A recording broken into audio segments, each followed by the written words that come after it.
All right. So, last session, you guys found yourself on this floating city out over open water filled with gnomes who were very clearly sort of an insular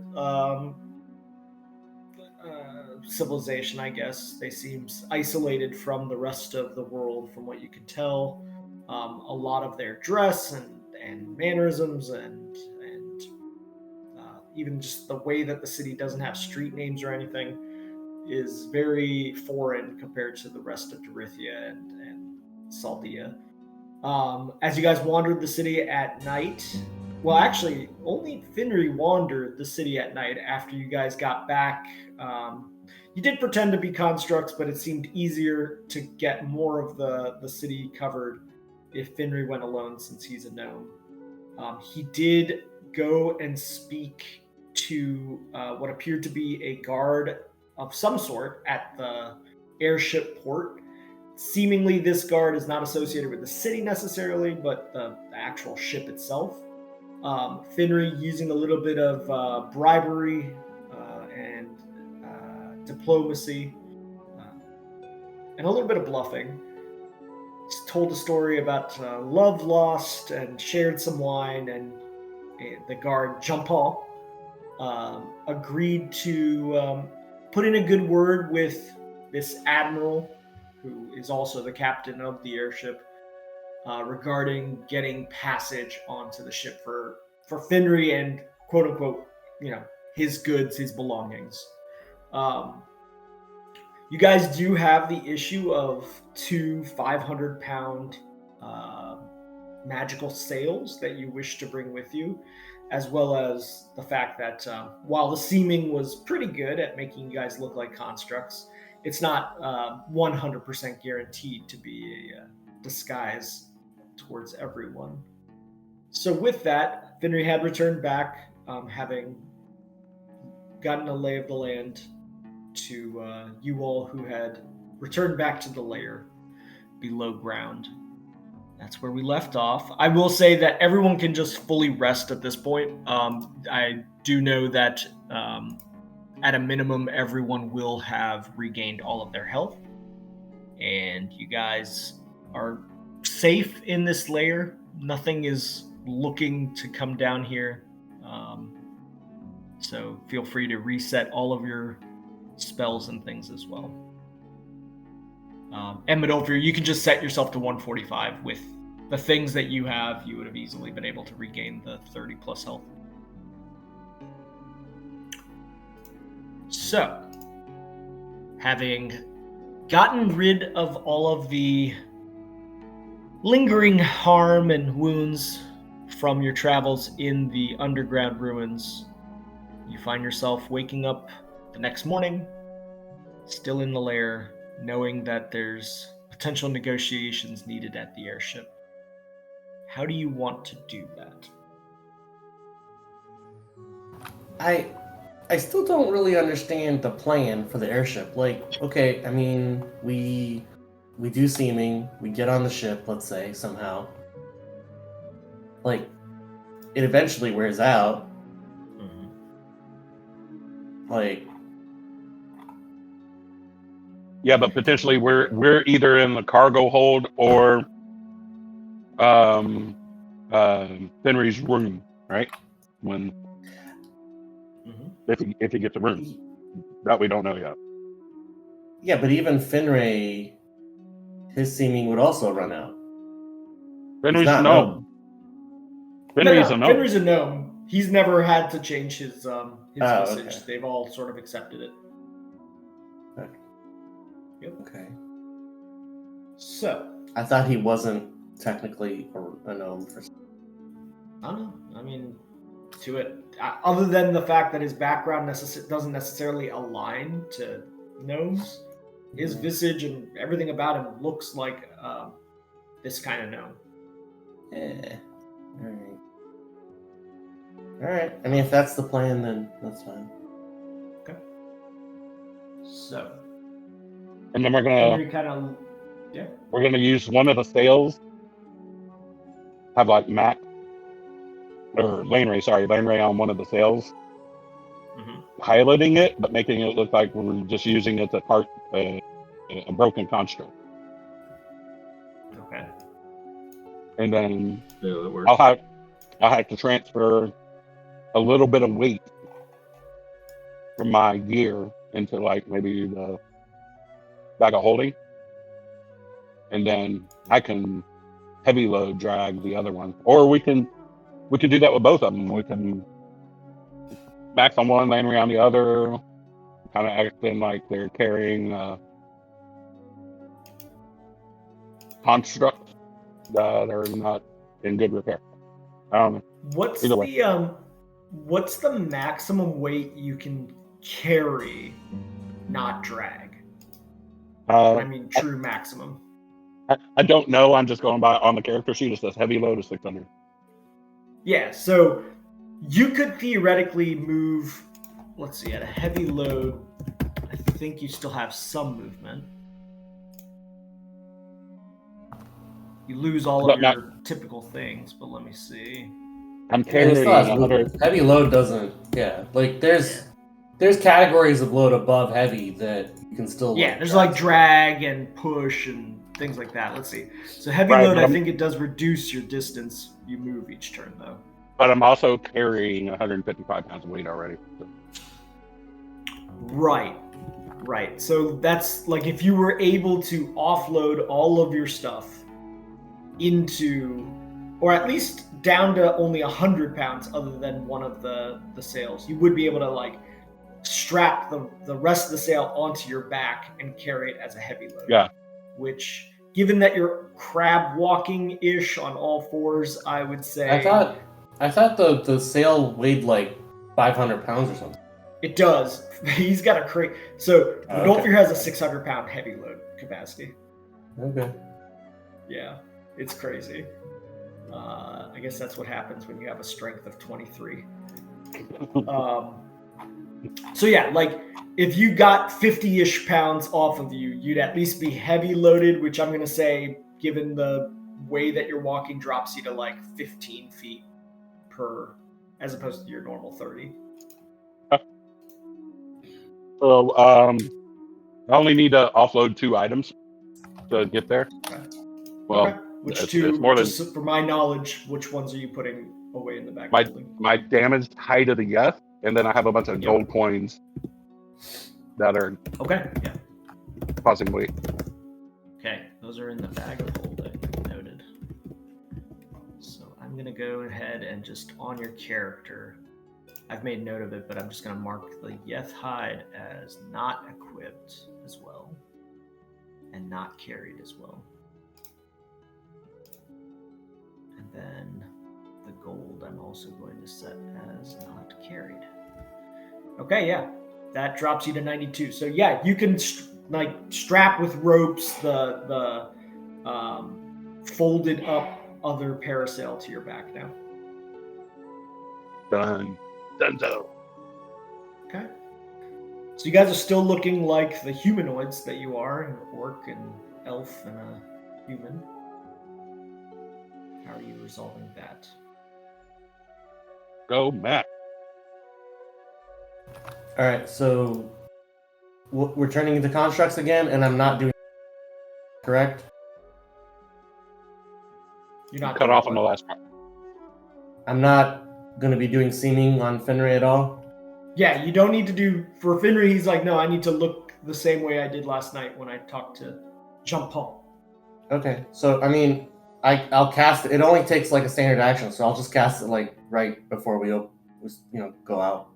Okay, so this will last, given the time right now, this will last till about night, 8 o'clock tonight.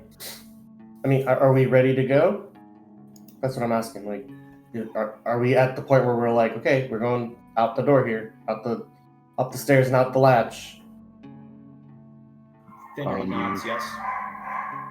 I don't know. Unless Landray, do you have anything else that you want to... I think I'm okay. I think I'm agreeing with the approach and everything, so I think we're ready to do it. Okay. I'll cast. There you go. Do so. With that, you all once again look like your body shapes, but with kind of like a hard transformer. I'm not making it like cheesy cardboard, but you guys don't look 100% like constructs. If somebody came up to you and looked at stuff, it would be like looking at AI art. You're like, hey, that hand doesn't look right. But it would take decent, like in passing, somebody would not necessarily be questioning the fact that you're constructs. It does take a saving throw. Is it a saving? Yeah, will disbelief. When you interact with people. And the DC, obviously, with Max's capabilities, is quite high for the will part of that to And I think to interact means physically.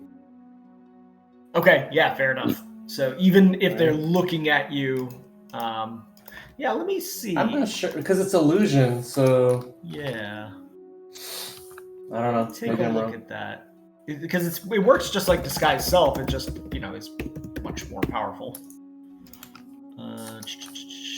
Clothing, armor, weapons, equipment. 1 foot shorter, 1 foot taller still is the case. Oh, maybe it is my internet that's a problem. Yeah, it says a creature that interacts with the glamour gets for disguise self gets a will save. Yeah. And so I would say interact not... would be physical interaction. Okay. It would not just be upon looking.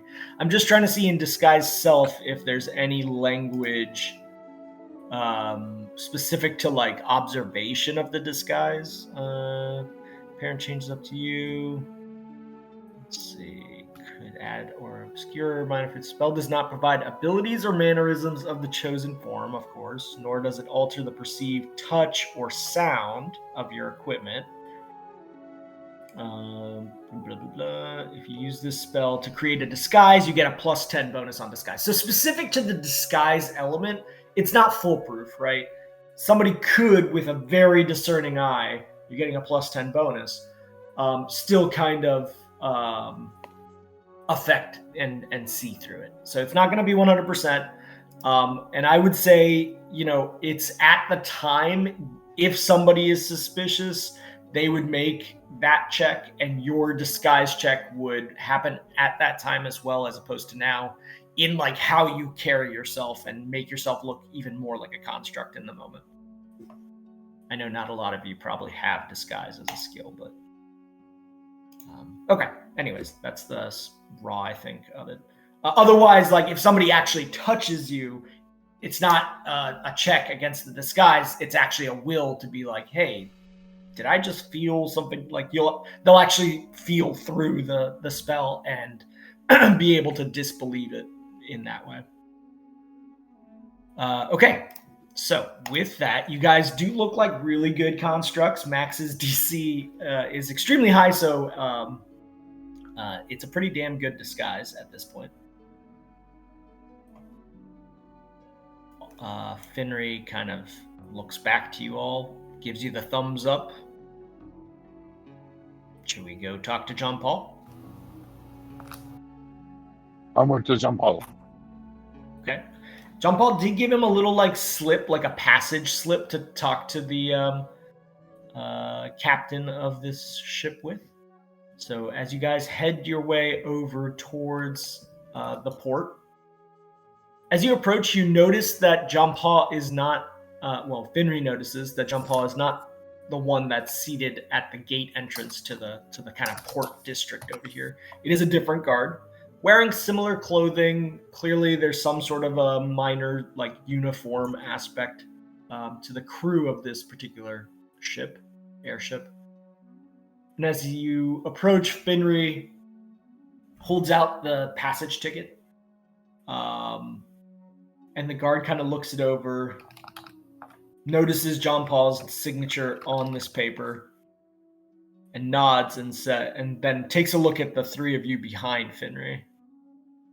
He goes, "Are all of them coming too?" Finry just kind of nods and says that they look like they'll take up more space than they They actually will. That one folds up very cleanly. The other one's broken, but I think I can fix them on the passage to be useful. I'm sure you guys could use a little hand on the ship. They're very good constructs.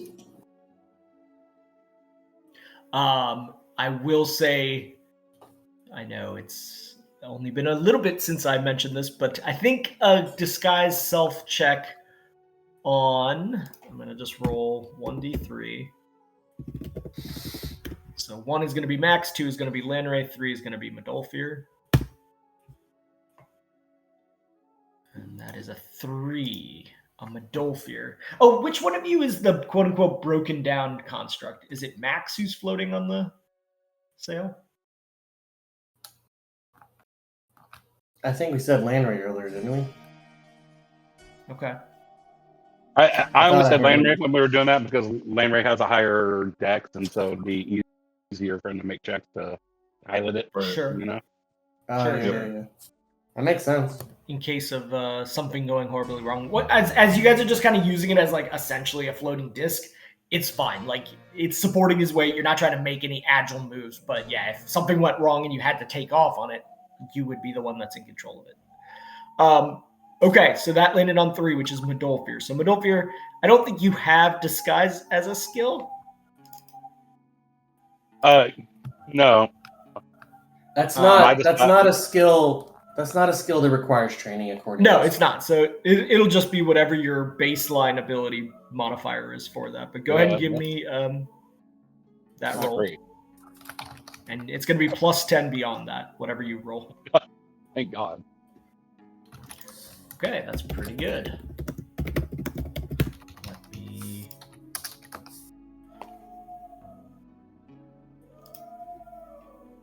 Hold one second. That dog is not happy. Oh, it's every time my wife leaves to go do errands and things, he thinks he's being left alone. Gets real sad. Let's see.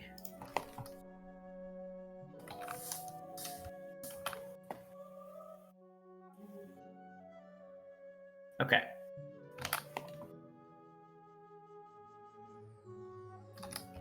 Okay. Yeah. He is not in particular looking for like any there's no reason for him to necessarily be suspicious you're not constructs. So he's just kind of passively spotting. And with that, he does not get a spot check high enough to get over an 18. So he kind of like just nods and he goes, that's fine. The Admiral is in his quarters now, but I'm sure if you go to the galley of the ship, you can negotiate whatever you have remaining with him regarding what you're allowed on the ship. You're lucky. This particular cargo is fairly light heading to Crackwheel Dusk. Sick. You find out the ship is heading to Crackwheel Dusk. Say what? Did your construct just talk? Finnery just kind of nods and says, yes, good. Yeah, that'll be far enough. I don't know if Jean-Paul told you, but escaping heartache. Well, not my heartache, but, you know, my mistress and my other mistress found out about each other. Anyways, I need to get out of the city. And the guy kind of chuckles, but lets you guys pass. And as you approach the airship itself, you notice there's a series of ramps at the base of the ship that allow you to go directly into the hull as opposed to the deck above. There's like a secondary entrance that seems to be where cargo is being moved in and out. As you pass by, some of the grunt workers of the crew are still putting some boxes in. One of them kind of turns to Finnery and just goes, are those going in the hull as well?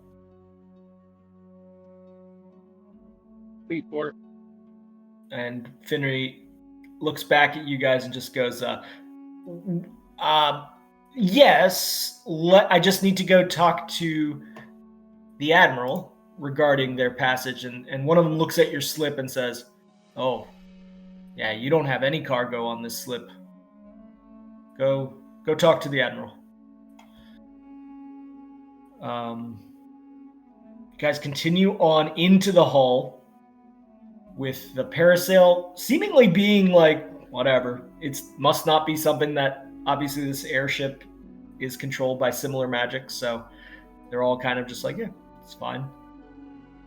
As you make your way through the hold itself, you come to a set of stairs that go up onto the deck. At this point, it is pretty difficult. I mean, this is like a ship ladder set of stairs. For Max, it's a little bit tricky. For Lanray, now you need to make a dex check. Max, you're upright, moving, beep blooping, so like you can easily do that.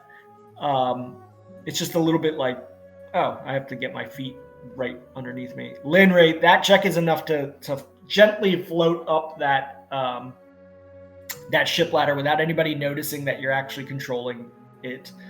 Madolfir, for you, it's the trickiest. What I need you to do is give me I need you to give me a climb check. You're carrying so much stuff right now. And that climb check is going to have, I believe with heavy, you are going to have a penalty on that. So let me check.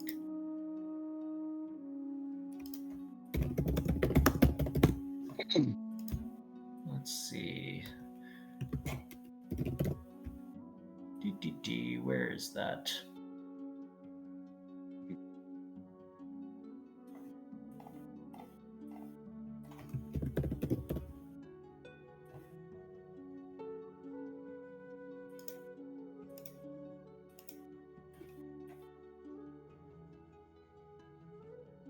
That is so strange. I could have sworn it is stated in here somewhere.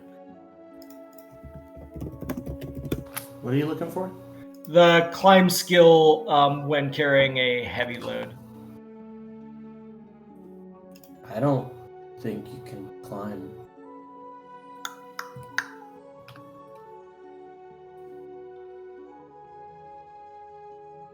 In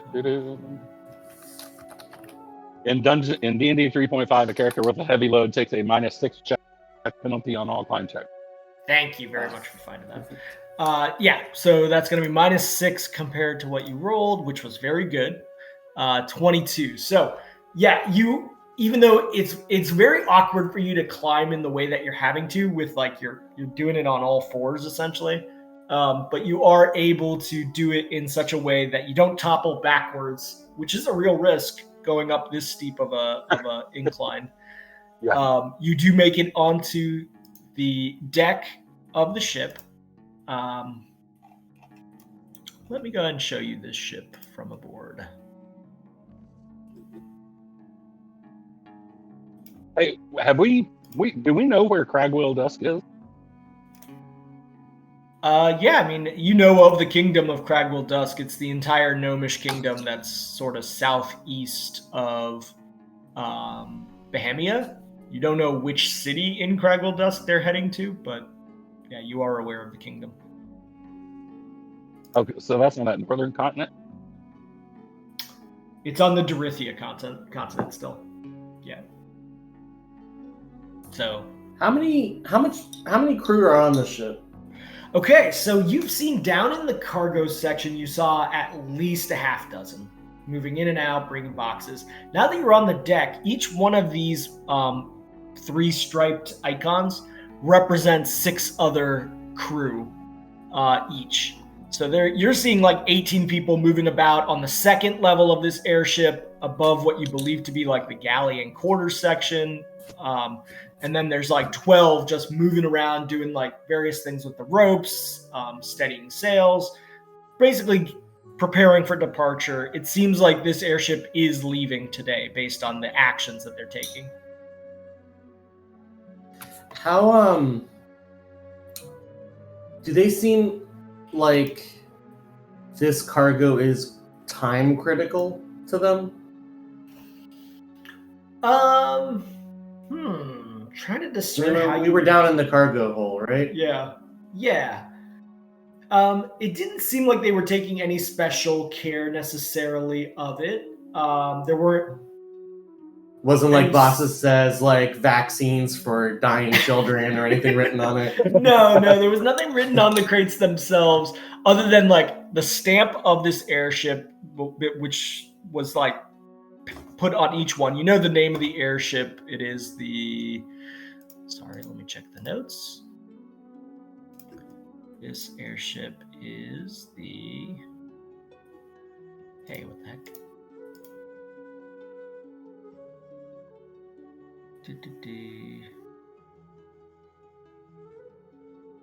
Well, I've lost track of where it is. Where did I write that down?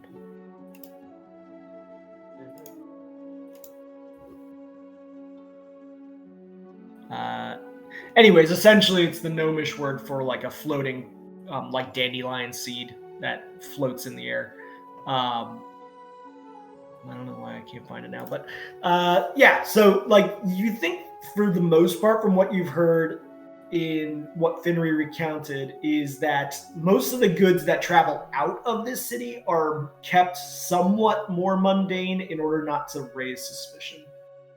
It's mostly the like goods that come back, which keep the city operating, given its lack of like agriculture, food, things like that. So that's, they're more like logistics kind of trips rather than high defense or things like that. Okay, so yeah, you guys see that these gnomes are scrambling. Some of them have weapons at their sides. Others don't. They're all kind of dressed in this teal blue uniform, of which you guys are the only ones on board that are not wearing a uniform.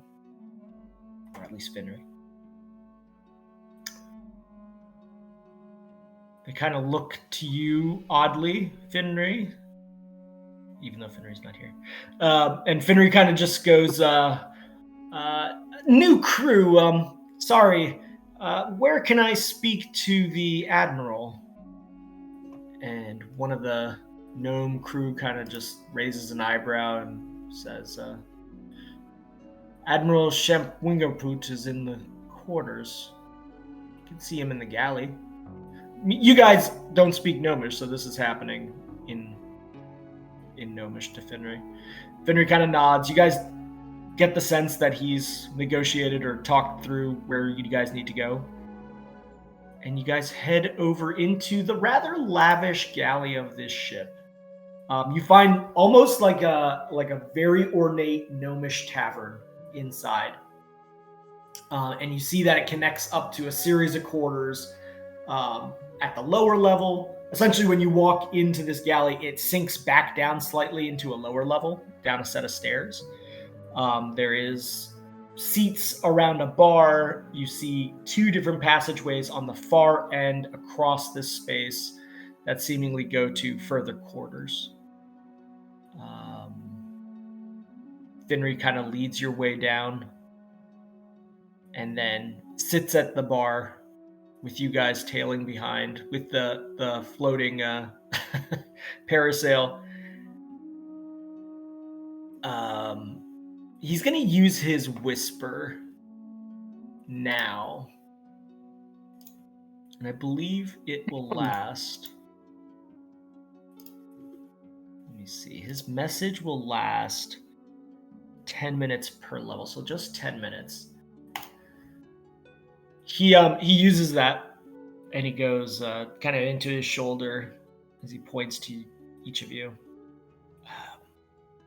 I think it's best if you guys stay in here until we find out where the Admiral is. I don't want to put you in the cargo hold and not know where. And split up the party. You guys have any thoughts on that? You can whisper back since he's used it to talk to you. And what if someone becomes curious and starts rifling around your possessions. Kind of looks around at the general people who are in this particular space, and it's mostly crew that are running around, trying to get the ship ready to go. They don't seem to be paying much attention.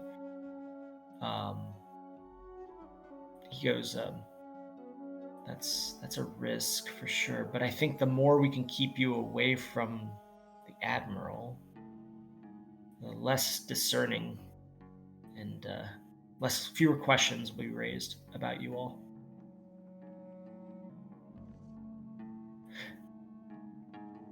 At this point, yeah, go ahead. I was gonna say then do what you need to do. We'll try to keep up the guys. At this point, a quasi kind of barkeep comes up. It looks like just any other crew member, but he's behind the bar. And he just kind of rolls over to you all and says to Finry, "Need some water or something?" Finry just kind of shakes his head. "No, just need a spot to hold my belongings for a moment until I can talk to the Admiral. Do you know where he is?" And the barkeep kind of just nods and points his pointy nose towards the upper level of this space, up a pair of stairs over to the quarters section. And Finry just kind of smiles, agrees, looks back to you all, does a whisper in his shoulder as the guy kind of turns around and walks away. "I'm gonna go talk to the Admiral now. I guess if for whatever reason I'm waylaid, head down to the cargo hold, and we'll figure it out from there." And he steps away from the group and just goes, "Thanks a lot," and heads up the stairs away from you all. So at this point, Lanray is floating on a parasail that's about the size of like a rug, right? A little bit bigger, like a very large rug. Medolfir, you're still sort of in that crab position, and Max, you're just kind of behind the parasail.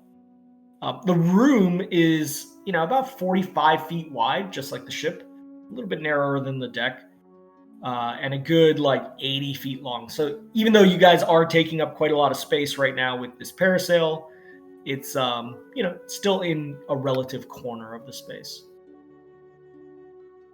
You watch as various gnomes come in and out, heading onto their duties.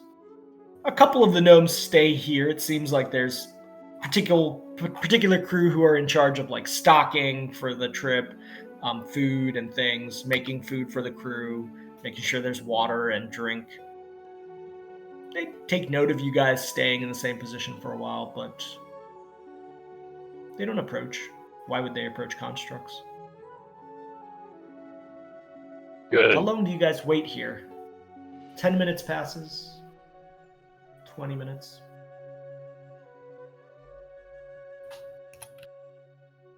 30 minutes.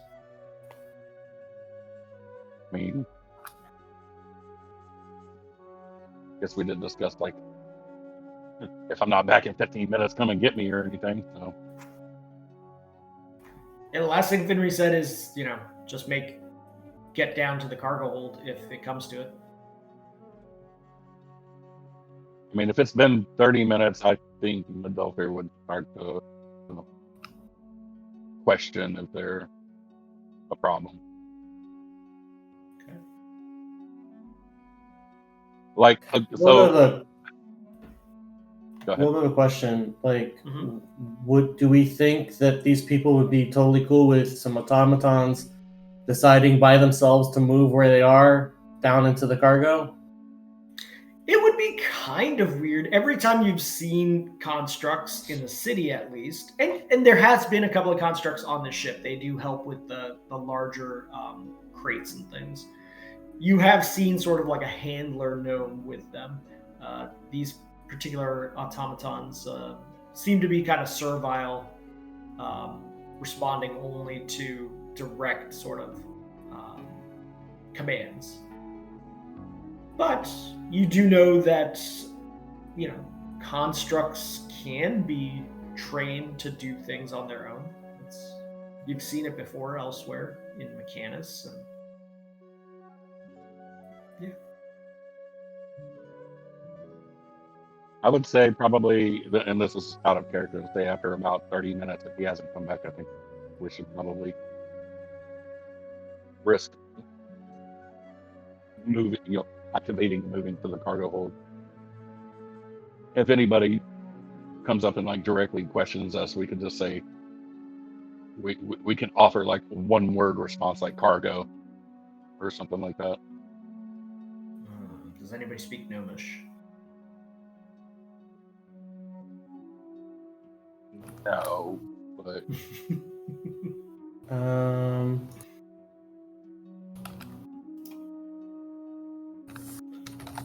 A full hour passes while you guys wait here. At this point, I would say about an hour and a half-ish has passed since the casting of Seeming. It is mid to late morning at this point. I'm gonna. Well, I mean, I know we're kind of in the corner, but is there anybody close enough to hear if we whisper? No, the sort of barkeepish person has been actually running back and forth, getting kind of milk crate sized delivery elements and stocking the bar and leaving again. So there are definitely plenty of opportunity when there's nobody in this particular spot. And it's a large room. Any other crew that are in and out, they're 10, 15, 20 feet away at times. I'm going to whisper then that we should probably make our way hold at this point.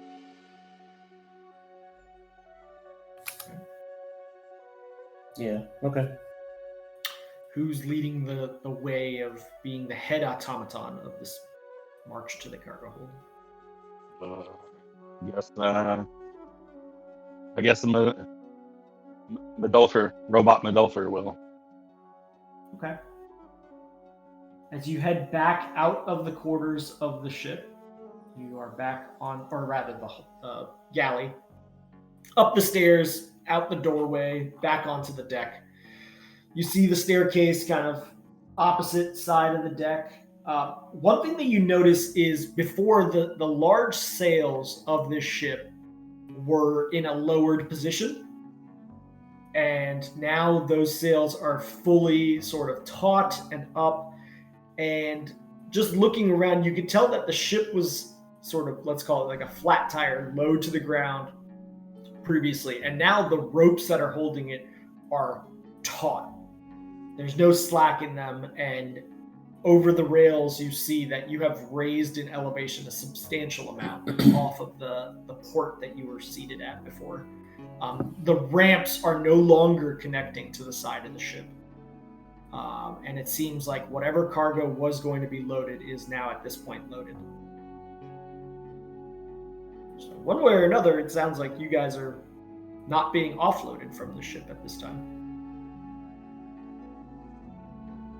You head towards the stairs. Once again, the ship ladder stairs. Are you guys heading down into that cargo hold? I mean, unless there's any counter arguments, I'll say yeah. That was the plan. Head to the cargo hold, and we'll figure it out from there.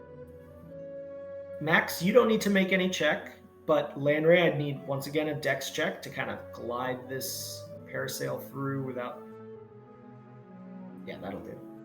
And Medolfir, once again, in the opposite direction, even though you're not climbing up, you're climbing down. Oh, what is that? A total of 13 minus 6. Do I need to also run climb? You don't, because for you it's a mundane climb. It's only made difficult because Medolfir is having to walk on all fours in order to keep up the ruse. Okay. What was the plus 10 for earlier? The plus 10 was for disguise before. Okay. As you all, led by Max in the front. Oh, yeah. 3, that's 5. Okay, Jesus. Yeah. It was not great. Max, you come down that ship ladder, finding yourself into the cargo hold space. Much fuller than when you guys left about an hour ago. There are various kind of pathways you can walk. All of the previous sort of crew that was putting things away down here seems to now be taking inventory. Each one has kind of cordoned off to a section of the cargo, and they're noting like, okay, where it's going. You can't necessarily hear what they're saying, but it's pretty clear they're like counting. They're making the mannerisms that are showing what they're actually doing. So you're down in there. Landry kind of swoops down gently, not showing that he's controlling. And then here comes Modolfir, and as he's coming down this ship ladder on all fours, he's like, you're like trying to figure out how to actually get your hand down in front of you to go down the ladder, and then you kind of turn around to go leg first while still trying to keep up this appearance. And with that roll, -6, your foot slips out from underneath you. And you kind of hit your knees, boom, boom, boom, boom, down as you slip 3 or 4 of the risers of this ship ladder before you sort of catch yourself, not taking any damage, but making a lot of noise. I would say that your sword would still be disguised on you, but will have made a metal sounding kind of clank against the little bit of like lead strip that's holding this ship ladder together, this wooden ship ladder. And it draws the attention of like 3 or 4 of the crew that now look over towards you guys, standing at the base of this ship ladder. I'm just going to keep going on because metal on metal will make sense for a construct.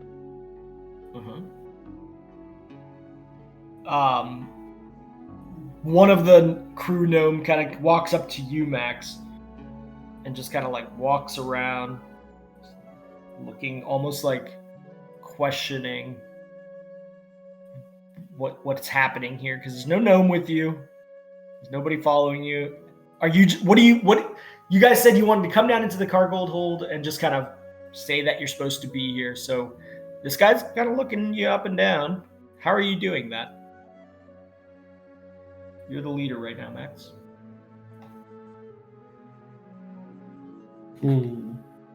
So Modolfir is still at the bottom of the stairs? No, he's waiting at the back of this sort of line of constructs you guys have made yourselves. But yes, he's standing at the bottom of the stairs.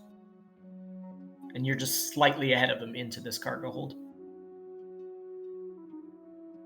Do you say anything? Do you do any mannerisms, or do you just move along?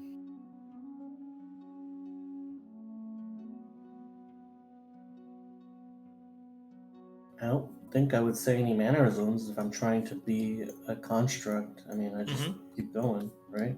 Okay. Yeah. The guy, this gnomish kind of crew member, just kind of looks you up and down and shrugs. He looks over to another crew member. He says something in a language that none of you speak. The other crew member like looks through these pieces of paper that he's holding in a little ledger book. He's like flipping through them, and you can see like his visage, like his mannerisms in his face are kind of like scrunched face, trying to find it. Straightens up his glasses. As you guys just keep moving down the corridor between the various crates in this cargo hold, you get past them. They're like kind of behind you at this point, still doing whatever they're doing, talking amongst themselves. Where do you guys stop walking?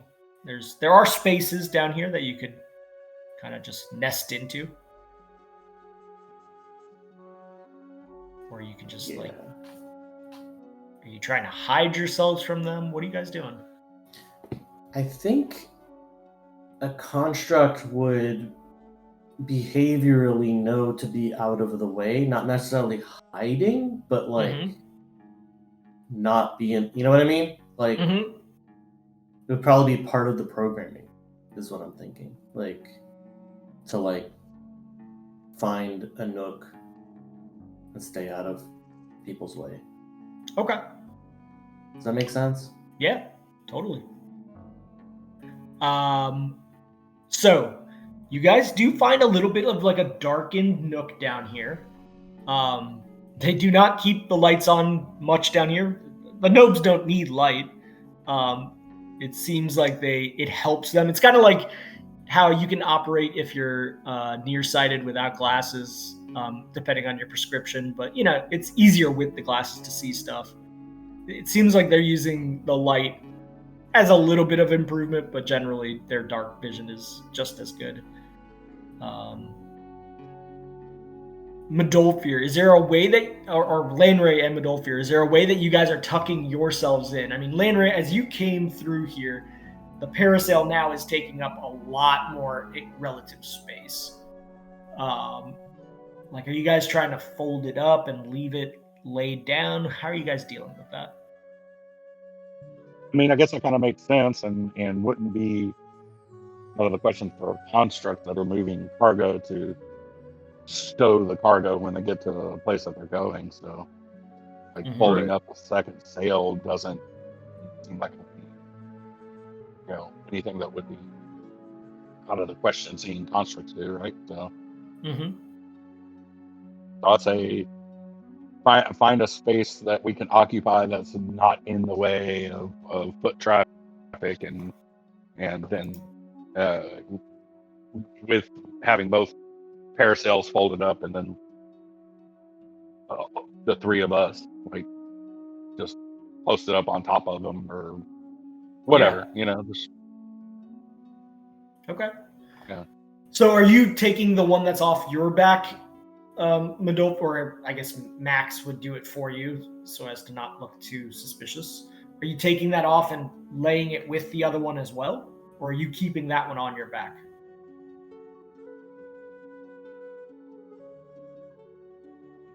I say take it off, fold the other one up, lay it on top of it, and then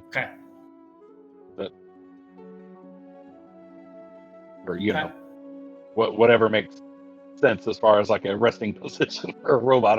There's space that you can kind of tuck it in. You guys are trying to consistently keep the construct about you.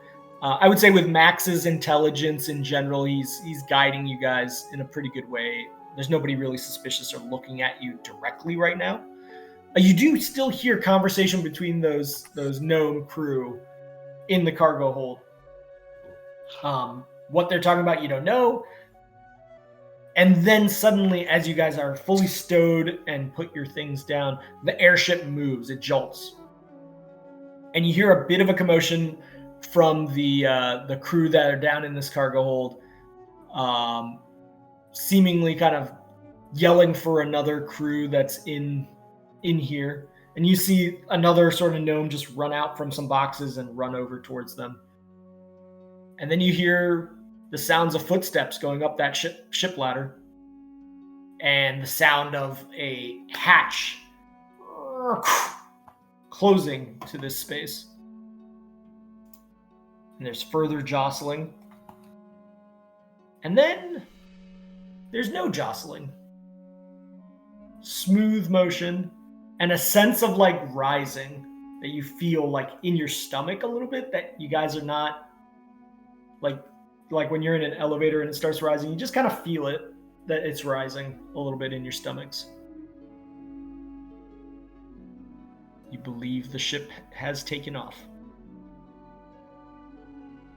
Still no sign of Finry. It's now been, I'd say, an hour and a half since you've seen him, and 2 hours since the seeming was cast. What do you do down here? You seemingly are without crew in this space right now.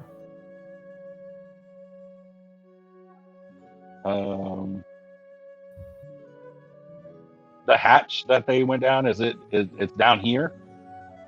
No, it was you believe it was the hatch that was at the top of the ship ladder that came down here, that goes back to the deck. So seemingly they might have gone back to the deck. Are there any if windows? We're alone here, can I cast Detect Magic and sort of scan around the cargo hold? Yes, simultaneously you can do that. Lanray, are there windows here? There is no sign of windows from the position you all are in, unless you want to stand up and kind of do a search more around this space. However, what you note is most of the cargo has been piled against the curved walls of this hold. So if there were windows, they might also be blocked. It's a very dark space right now. There's just the slightest amount of light coming through what you believe was the door that was used to load the cargo into this space. There's a thin amount of light that you, Lanray, can utilize pretty well to see in this space. Medolfir, obviously, you're fine. And Max, you are blind other than the fact that you now have Detect Magic going.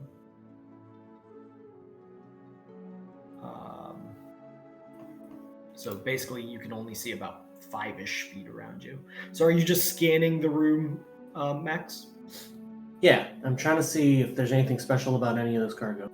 Okay, I need to check a couple of things. So material can affect Detect Magic.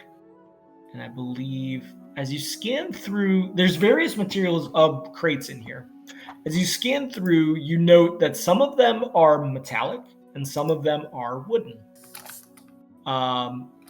The wooden boxes you make a pretty quick circle about and recognize that they are not giving off any auras. I don't notice anything about metals because it's dark down here. It's true. Well, the little amount of light, I will say, the little amount of light that does come in here does give a strange, slight discoloration to your blindness wherever those metal objects are. So, kind of like how your eyes can adjust over time in darkness, you do pick up just the slightest edge of a different material.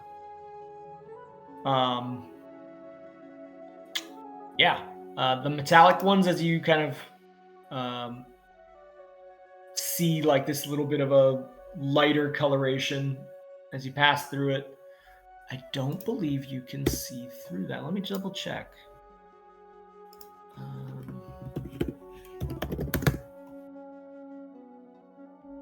Please. The annoying thing is it seems like D20 SRD is down. Whatever's the host of D20 SRD is very much not working, so I'm scrambling to find. I mean, the text for Detect Magic is right there on the chat. Oh, yeah, thank you. There it is, thank you. The spell penetrates 1 foot of stone, 1 inch of common metal, thin sheet of lead. Okay. As you scan through it, there is one box that gives off an aura. It is metallic. It is not far away from you. It's across the little aisle that you guys have seated yourself in, about 30-ish feet away. And you believe it to be metallic, and Medolfir and Lanray could confirm that for you. But it is giving off a very faint aura. Do you continue to look at it?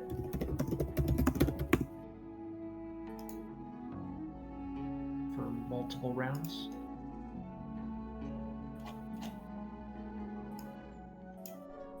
Max?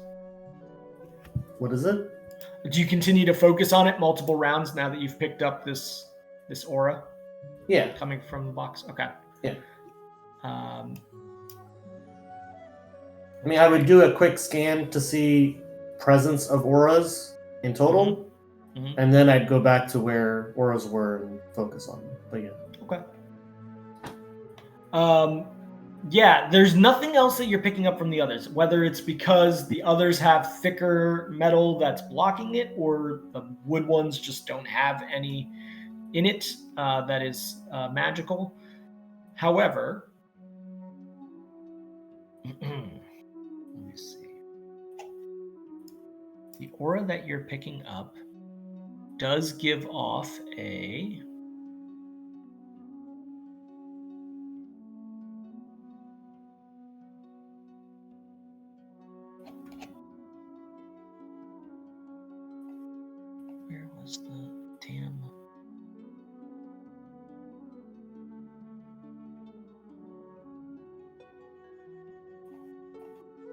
Hold on 1 second. I gotta find it.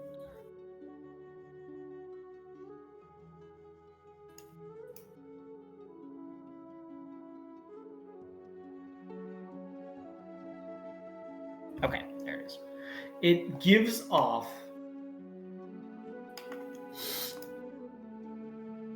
an abjuration aura, and it is a yeah, right. It is a. This is the part I need. I need the table of auras is the problem, and I can't get it from SRD 20. You can go to the other one. Yeah, what is the other one? D&D Wiki, right? Yeah. D yeah. and the word and D wiki.com.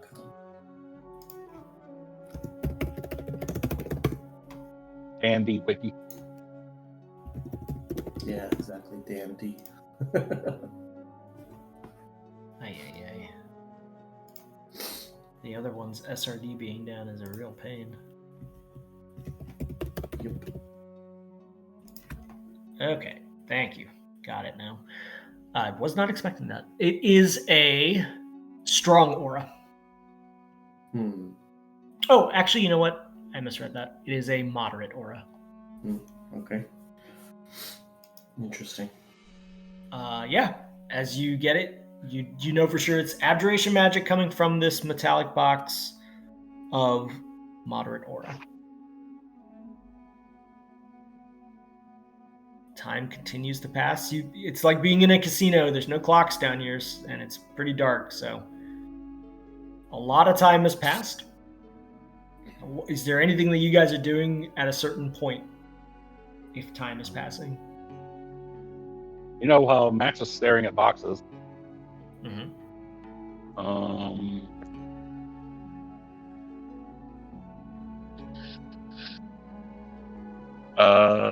Shoot.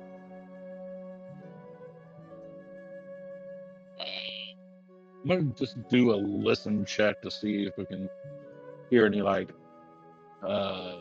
any noises from above trickling down in here. Like, is there any commotion going on? Is it business as usual going on up there? I don't know. Sure. Yeah, you put your ear to the boards around you, looking to get a sense of commotions or sounds. You do hear a lot of the reverberation of the steps above even without your ear on the wood. Like above you, the deck is lively with movement.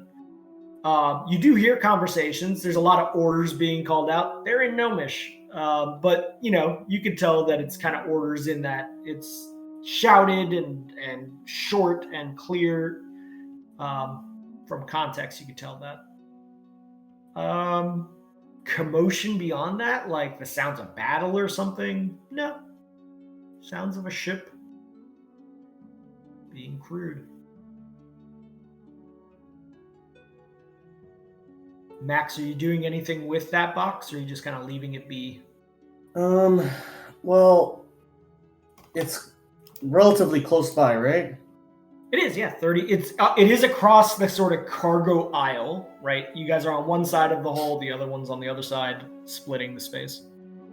I would at least go up to it. I mean, there's nobody down here, and if somebody wanted to come down here, they'd have to open the latch and climb the ladder and stuff, right?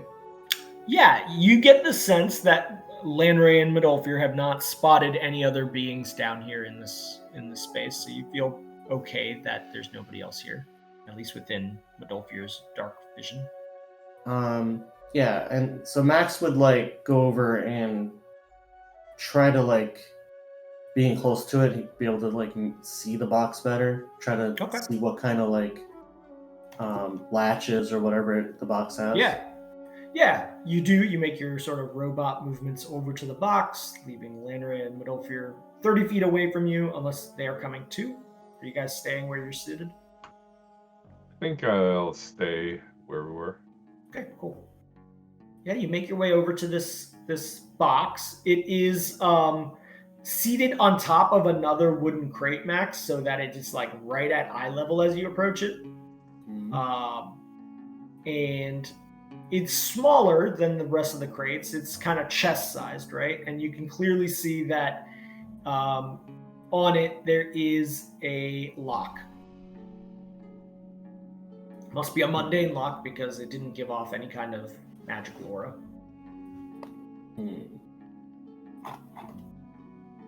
Interesting.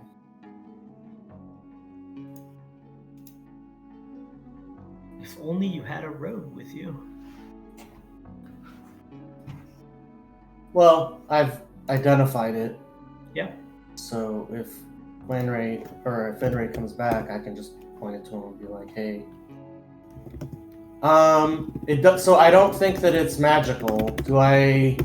Can I tell if it's like trapped in it? It's not. It doesn't have a magical trap, but does it have maybe like a mundane trap on the lock? Sure, you could definitely do a search check for that. Okay. Okay. That's a nat 20. Yeah, with that search check, you do notice, and you were suspicious of this having seen various gnomish tinkerers. You know, usually when the gnomes want to keep something, they put a trap on it.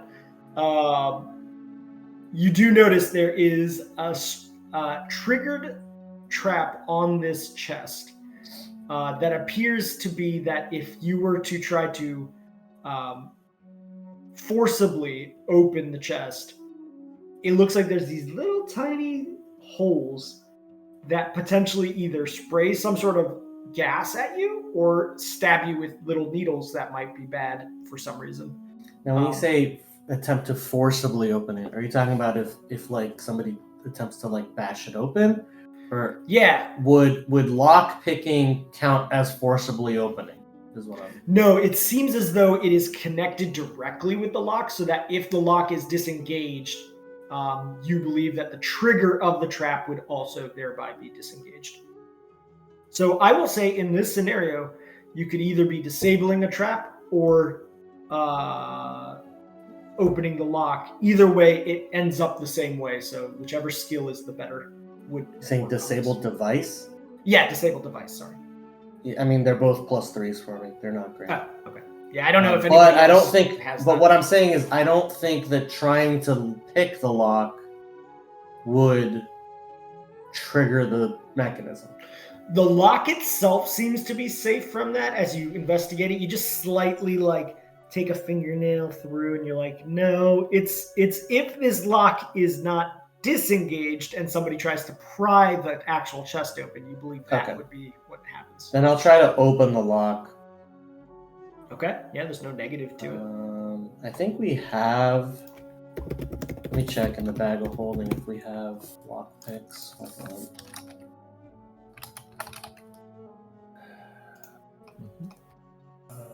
Do we? I don't know.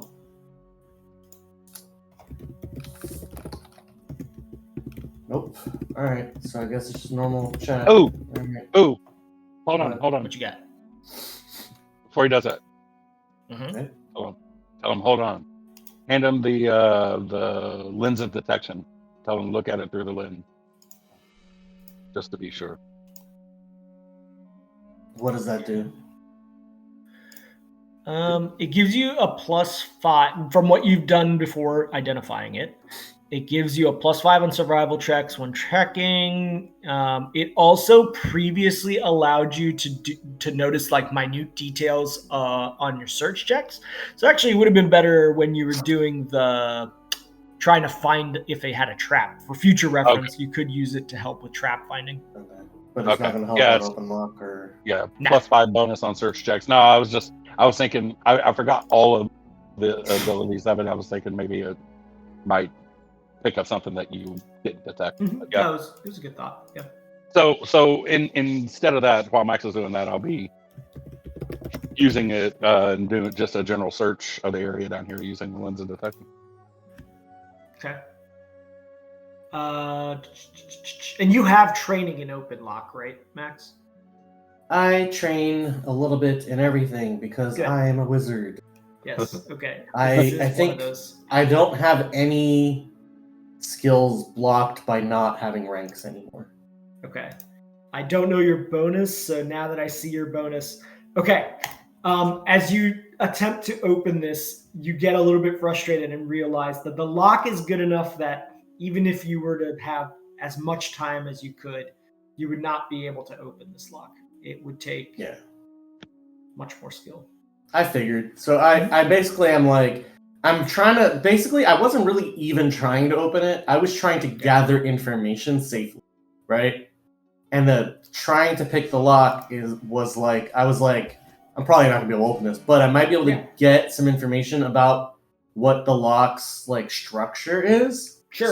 So that I could pass that off to Finray for his attempt later. Yeah. It's a very fine lock, well paid for. If So- whatever it's guarding. So here's the thing, right? So aid another, right, is if you get a 10 or higher, you aid someone. Since I got a 12, I was hoping that like my information trade-off to Finray later would give him a bonus. Okay. Like the I'll normal hold 8 that. other. So you'll get a +2 bonus to anybody else who attempts to pick this lock if they have an open lock skill rank would get a +2 now. Yeah, I think I'll give it a shot. Not that Okay, I'll be yeah. better than Finry, but There's no negative to it. So you guys have gained a +2. That also, even with the +2, you find that that is not good enough to pick this lock. But just like Max, you kind of like delve a little bit more information from it. So again, now with the two of you helping, anybody else who would attempt to open this lock would get a +4 bonus. Now, you think to yourself and you're like, man, if only I had another person that knew what they were doing, maybe you would have been able to open this lock later, right? But yeah, no matter how much you would try, even with Max's information, you would not get more. You need a 22? No, you're saying with him taking 20. Okay, I got taking you. 20, yeah. Even with the +20, he would never reach the TC. Yeah, you believe just mechanically that it would be a DC 30 required to open this lock.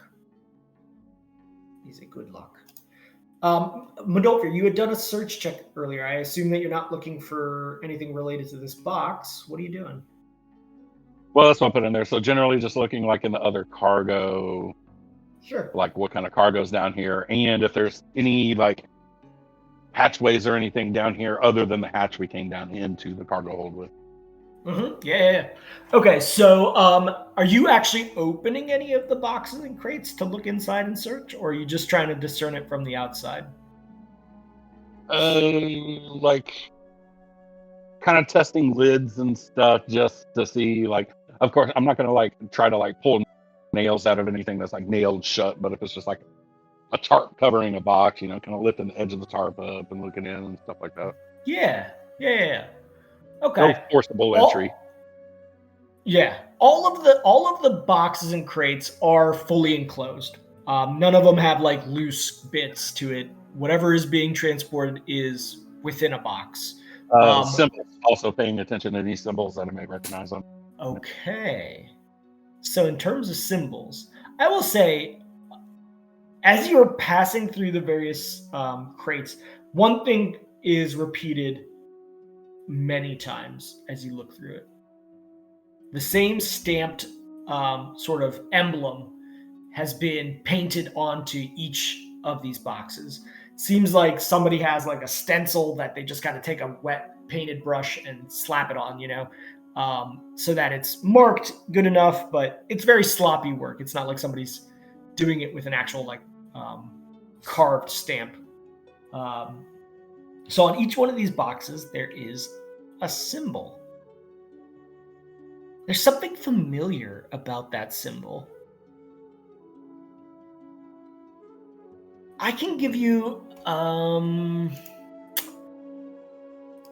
gosh, I don't want to just give you a knowledge check, like an intelligence check. I'm trying to think, how would your innate capabilities look into something like this? Like, you feel like there's a familiarity to this symbol that you're seeing. Would it come to his mind to point it out to Max? Yeah, Modolfir, would you point it out to Max? Well, yeah. I mean, once Max is done doing what he was doing with the box, Okay. I would say, hey, seeing the symbol on a lot of the boxes down here, and it kind of looks familiar. Seen it before? I can't place where I've seen it. Other than that, to answer your question, GM, I don't know. Is it possible that it's a symbol he would have seen in the wild as part of survival? Like, is it a symbol that like hobo thingies? No, this isn't like the glyphs that he saw of his people before. Like, this is more like a trades symbol that you feel like is familiar, that you've seen before, but you just can't. I mean, I'll give you an intelligence check if you want to try to naturally get it, but it's going to be at like a DC 20, so I don't think you can even hit it, Adolfir. No, dude. Rude. Very rude. Yeah. But yeah, you pointed out to Max and Lynn, right? I am the big dumb. All right. Which knowledge can I roll to see if I recognize it? I would say in terms of like trades and things like that, it would be nobility is the closest thing. Sure. Like usually the stamping of things is done at like a kingdom or city-state level.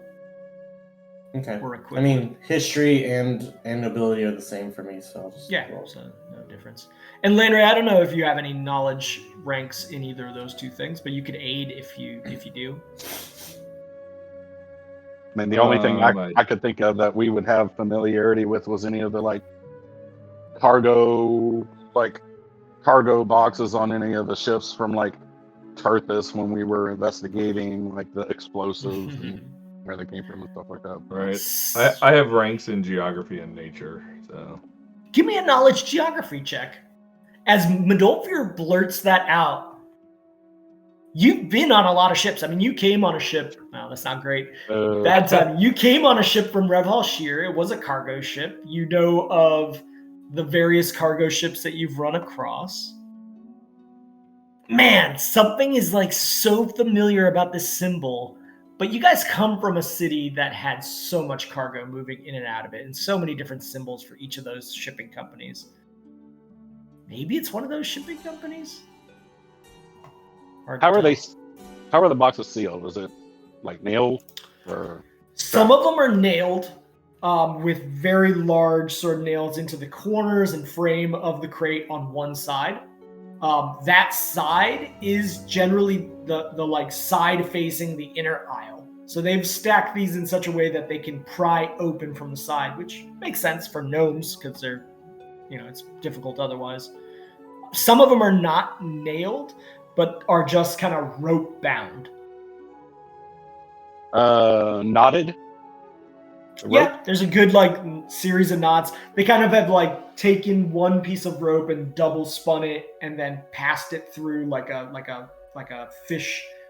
fishing knot around the box. Find one of those ones. It's called. Find one of those boxes that's knotted up like that. That's not directly under the entry hatch. Okay. So like if someone opens it up, I'm not staring up at them trying to undo this knot. Yeah. So one of the ones with the rope. Yep. Okay. Yeah, it's easy enough to unknot it. And as you open it up, you don't even need a used rope check for taking apart the knot. Although maybe for putting it back on. Yeah. You do get it open, and the wood piece, you can feel the side wall of this box is loose.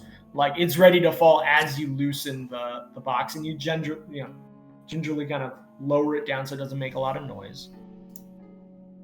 Inside of this, you find what you can only discern to be kind of tinker bits. You've seen this kind of random mechanica. It's like little parts, moving gear-like parts, things that slide into each other, little bracket arms that twist. You're not really of the kind of mindset that you know what any of it really means. But yeah.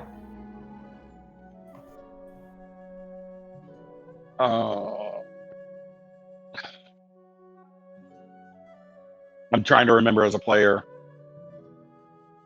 There was that material that was being sold that was a substandard metal material, but come to find out was being made with that that material that had that explosive property to it. Yeah, early on, you guys kind of delved into a mine that was a cover for Ivan Deer's investigation of Elijah, and they were making fairly low quality like smelted iron from there. It was separate from the smoke powder, though. Smoke powder was kind of being created elsewhere. No, but yeah, I'm specifically talking about that cheap smelted iron. Does this look like that?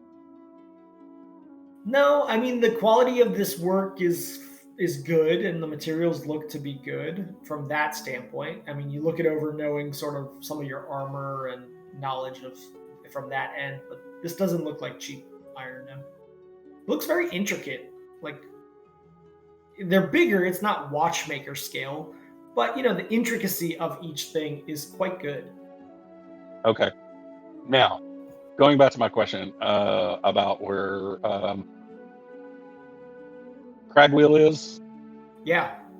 Like, I'm sorry. I know you said it was on the one continent. I don't know which continent is which on here. Yeah, it's probably easier to see map. it on the actual Discord. So let me find a way to show it in game here. It's in the world geography. If you go up to the actual kingdoms, yeah, Cragwheel Dusk is showed in there. Yep.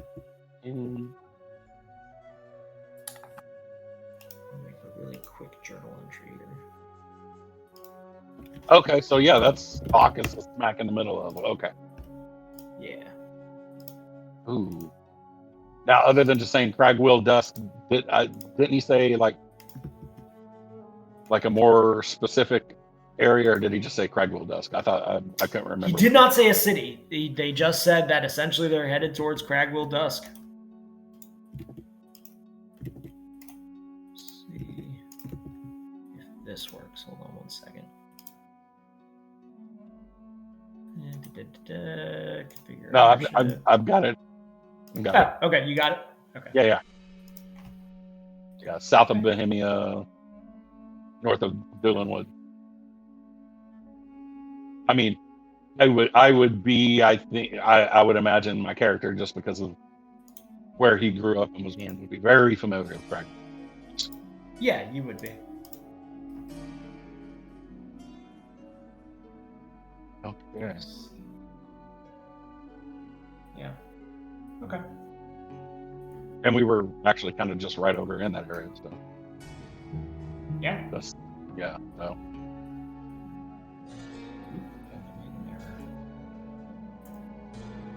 I've gotten myself stuck here in the recording. Let me tweak that.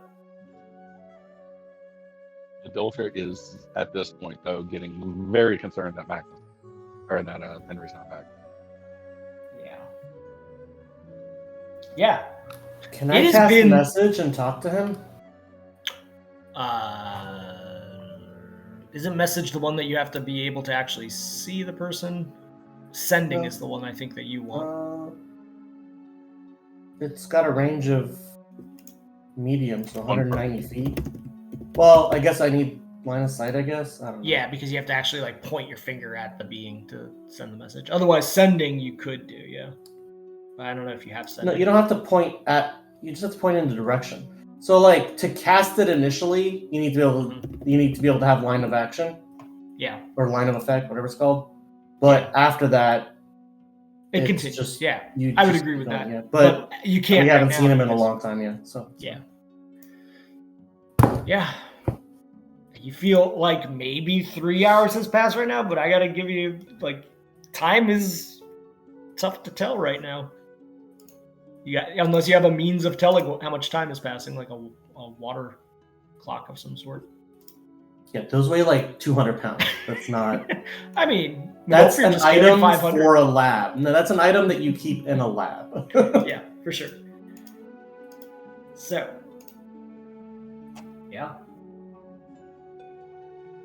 What's you guys doing? 3 hours, maybe 4 hours starts passing. Are you guys just gonna keep going until? GM, Max has a very good telling time. Yeah, It's when his okay. stomach starts to grumble. I like that. Lanray not so much because of his inner sort of capabilities. Medolfir has. Oh, actually, no. I've got the stupid sustenance thing. Never mind. I can't. Oh, I forgot you got that. Yeah. Yeah, never mind. Maybe I mean, Medolfir. I can make an argument for his general like survival outdoorsy, right? Yeah, I mean, there's no sun or anything to tell you what time of day it is in here, but you do get the sense that like your stomach is telling you Medolfir 4 or 5 hours is starting to pass. Like you guys have been down here a long time, and there is no sign of Finray. I'm gonna go put my ear back up to the hatch and just kind of be listening to the ebb and flow of sounds and paying particular attention to like how close versus how far, and see if there's like an ebb and flow to when it seems like people are closer or further from the hatch. Sure. Yeah, and by the way, there were no other access points into this space. It seems particularly restricted to that and the old opening that you had outside of the airship, which does seem operable, by the way. As you go up to the ceiling hatch, up the ship ladder, you listen. Everything's so muffled, sounds of wood steps. There's 30 plus people on the deck doing their various tasks. You get the sense that there is somebody stepping very close to the hatch, and then as you hear the steps getting closer, what are you doing? The steps are getting close to the hatch.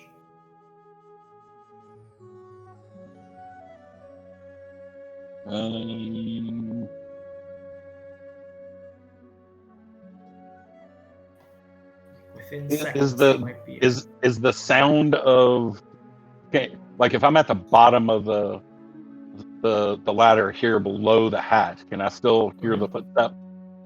Yeah. In general. Yeah. Okay, yeah, then instead of being like right up at the hatch, I'm just gonna get at the bottom of the hatch. Okay. And just kind of yeah. Yeah, the steps get louder as they approach the hatch, and then you hear the footsteps on the hatch itself. You see a slight movement from the light. It's not a perfect sealed hatch, so as the person steps on this wooden trap door kind of thing, a change in light occurs, and then you notice like a dripping occurs coming through the various cracks of the door. Avoid the drip, because that's gross. Yeah, drips down. Smells kind of like stinky water. Yeah. Max tries to get back to like the spot where he was sitting around. Okay. Yeah. You scramble back to the position where you guys were before.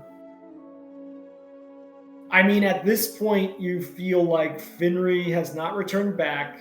It must be getting pretty late in the afternoon because the amount of light coming through the 2 points, the 2 access hatches, has reduced substantially. Your seeming might only have a little bit more time on it. Do you have any solutions for that? Is the whoever stood on the hatch, are they after they get done peeing or whatever they're doing, or did they stay there? You don't think somebody was urinating. You felt like there was a sound of like somebody dragging something across the hatch, and then the dripping water came through. And it wasn't a smell of urine. It was more just like really like dingy, mildewy water. I'm gonna go back up and just kind of listen for footsteps again, kind of trying to gauge if they're close or walking away. Right? Yeah. Just any footstep. Okay, as you approach, as you approach, you hear a distinct sound that's now different. It is the sound of like a triangle or a piece of metal being struck like an alarm, like ding ding ding ding ding ding ding ding ding ding ding ding ding ding. And then you hear a lot of footsteps across the deck, not just where you're listening at the access hatch, but all across, heading in a particular direction. And just from your innate, like, sort of survival, directionality, knowledge, and tracking, you get the sense they're heading towards that galley. All the footsteps. Away from the hatch. Yeah, for sure. I'm gonna attempt to just like slightly lift the hatch and to where I can look out. Okay. I need you to give me a hide check. It's very low DC. Nobody's particularly looking at the hatch, but you know, it's a Sorry, no, I'm gonna call out to them too. Sounds like trouble. Okay, yeah. Max, Lanray, you hear that Medolfir is... You heard those noises also from where you were seated. With that high check, you're fine. Like you're able to peer up just slightly without giving yourself away. You do see all the gnomes.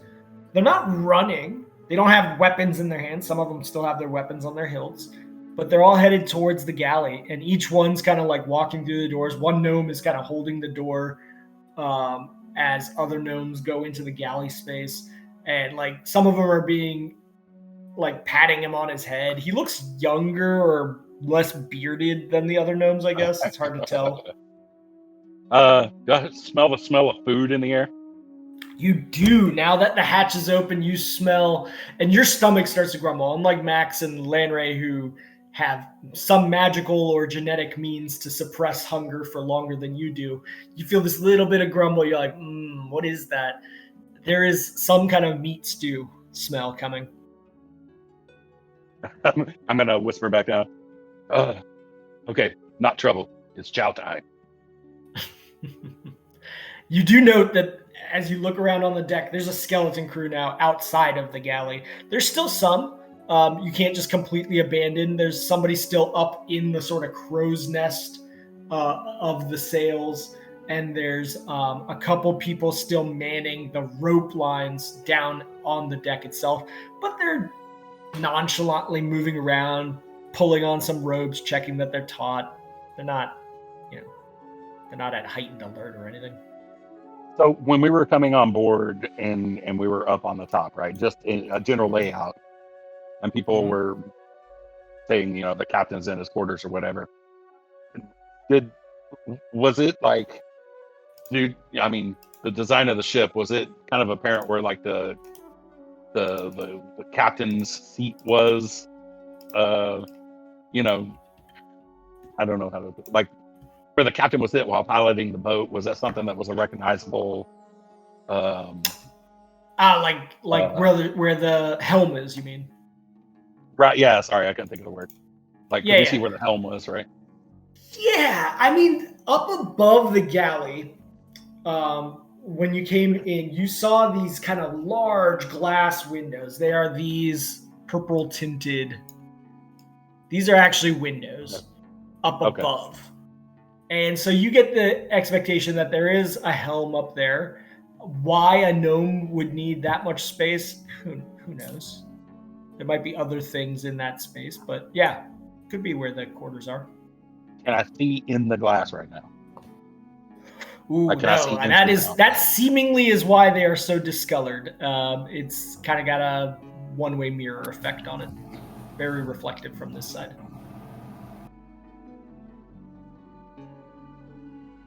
Cannot see through it. Amount of daylight, does it look like it's getting kind of dusky? Yeah, it is straight up dusk right now. The sun, it's like a weird effect. At this angle, it's almost like the sun is lighting the undersides of the clouds, and you guys are at or above some of these clouds. There's different layers. The lower ones kind of just create a muted purple tone all around you, where it's just like you're in a volume of color. But the higher up ones, you can see the beams of light hitting underneath them and just lighting these kind of very high wispy clouds above. Okay. Now, I don't know if you were just like saying this in a general sense earlier, but are there actually like other constructs on this ship, like doing like work constructs doing stuff, or no? Yeah, you do see crawler style constructs that seemingly are like in a shut down kind of position. They just are against the rails on the deck for when they might be needed, but there are no tasks being used of them right now. These constructs, they are truly they're not like the Mechana automatons you came across. These are truly like tools that have been created. They don't seem to have consciousness. Whisper back down. I don't know if we should go looking for Fenry. I have a feeling something's happened to him if he hasn't come back down yet. What do you guys It say? is getting dusk, and there's a skeleton crew on the deck right now. Everybody else is eating dinner.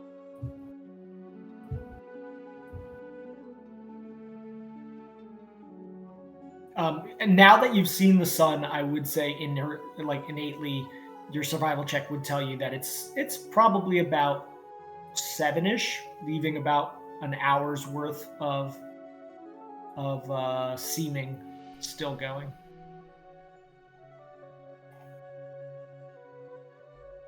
Max, can you cast that multiple times in a rest or no?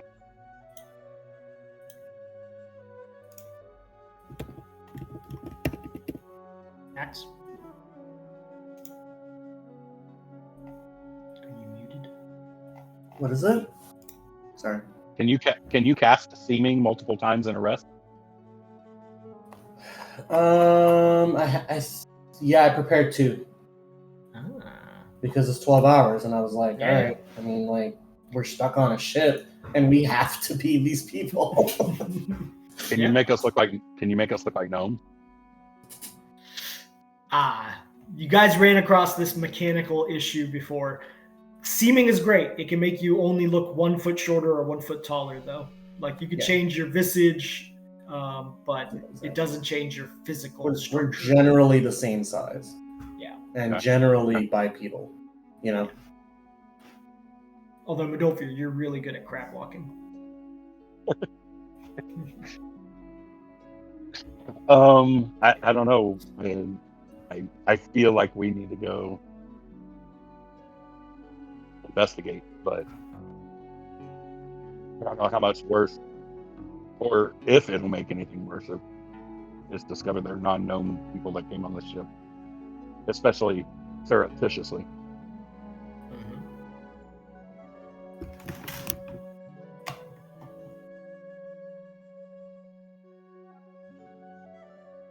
So, do you guys just go back into your hole and hope that Fenry's alive?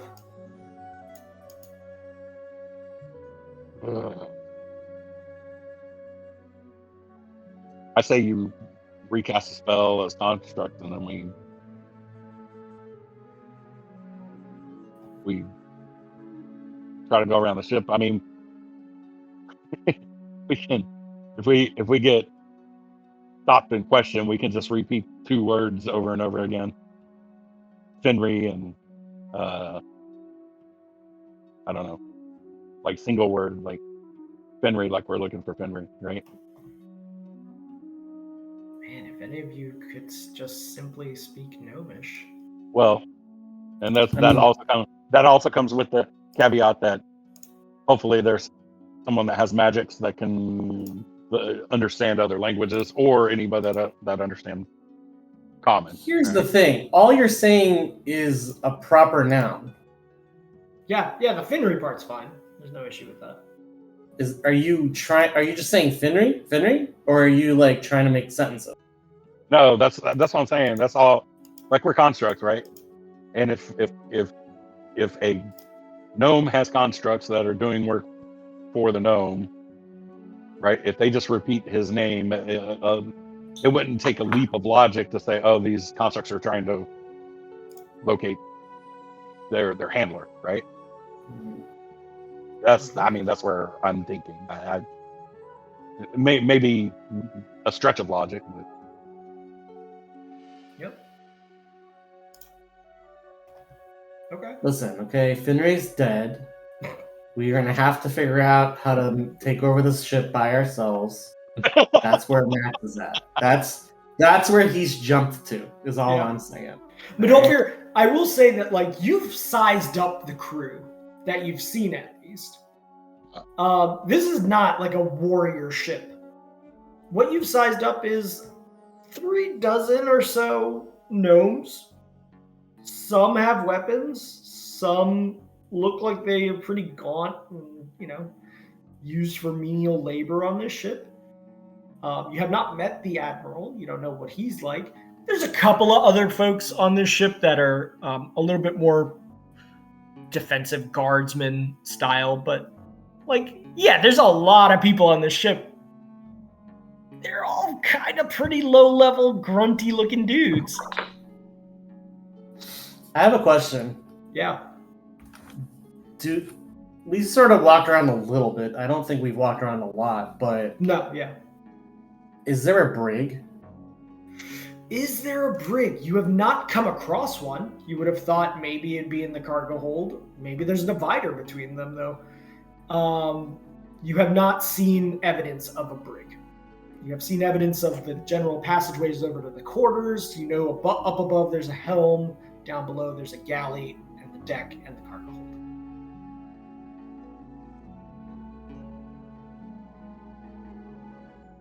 So, Medolfir's opinion is we need to go try and find Finreed. Okay. It's okay. So he's either dead, or the captain is like a gnome lady, and he's totally like in the captain's quarters going at it. Which would make for Those are the only options at this point, guys. That's it. Those are the only two. Yeah, which There's would make nothing in for a great comedy, right? Yep. You did pick up the name of the name of the admiral is Champ Wingerpoot. Listen, that could be anything. You don't know if that's a first Sounds name, like a last fake- name. Yeah. Sounds like a fake name. All gnomish names sound like fake names. That is canon. Yeah. I mean, Max, you can certainly cast Seeming again. As each moment passes, it gets closer to when the first one would have stopped. Is Medolfir coming back to the cargo hold? He's in it. He's just got his little eyeballs like, Teenage Mutant Ninja Turtle style looking out the hatch. Oh, okay. Cowabunga. Indeed. So, you could just ride this out and see what happens. And, Yeah. wherever this ship goes. Honestly, if Finray was killed, they'd probably come looking for his constructs afterwards. So I don't think he's killed. So Max is in his brain. He's working this out, and Max is like, You know what? No, he's having fun in that room. I wanna do a listen check again. It's been a while. You try to position yourself in the cargo hold of where would the helm or Can I do it's engineering and architecture together. Yeah, you can do engineering.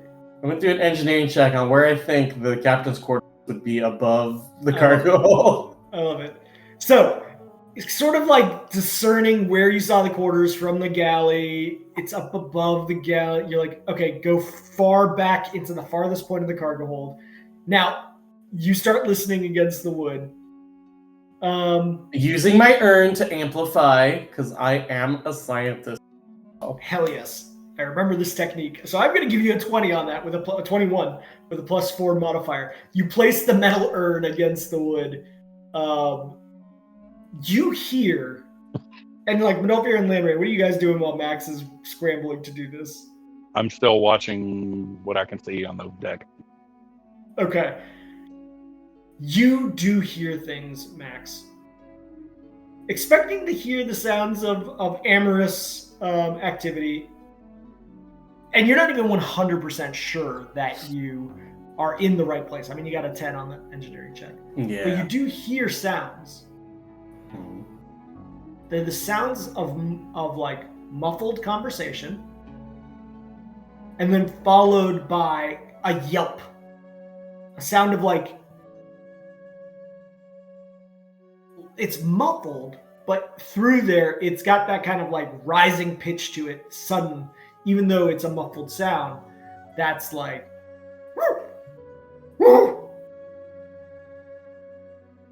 like that. All right, so the captain is a dog, and Finray is telling the captain that he's a good boy. And Champ Wingerpoot would be a very great Yeah. dog name. exactly. And now I'm sure they're playing like fetch or something. That's fully. He's like, "Yup, were dog." Totally makes sense. Okay. All right, that's it for him, I think. Back to sleep, Max goes. Are you casting Seeming as time passes eventually? Just whenever it gets there, you just... Yeah, I'm just gonna do it when you kind of feel the spell. Yeah, When when your teen wolfness starts wearing out. Yeah. I just want to tell them, everybody, as the time gets closer, like, hey, stay close so that when I need to, I can do the seeming on all of them. Got it. Yeah. Madolfir and Lenra, are you hanging out in the hold waiting for that? Or Madolfir, you had mentioned potential for walking on the deck? I think I would lean towards not bringing attention to ourselves, so as constructs would just remain in place for the time being. Okay. Madolfir, you got 2-1 saying stay here. I don't like it, but I'm gonna stay here. Okay. As time passes, 8 hours has passed now since Seeming. Max, you look and you, in the darkness, kind of see that your own sort of shell is coming off. No, it's 12 hours, buddy. 12 hours. Oh, 12 hours, sorry. 12 hours has passed now. It's 8 o'clock basically at night at this point. Yeah, I'll cast it again. Okay. Whatever light was coming through the little cracks of the 2 access hatches are now no longer coming through. And in this darkness, you are successful in casting Seeming, making everyone look the same. You guys staying looking like the exact same constructs that you were before? Yeah, anything else would raise suspicions. Okay. Yeah. Other than the 2 access hatches, the one that goes up into the deck and the one that's used as the cargo entry on the sidewall of this hull, there's no motion, no movement. Max is kind of bored, and he leans over and he says, do you guys ever get that little itching feeling where you just want to cast a fireball?"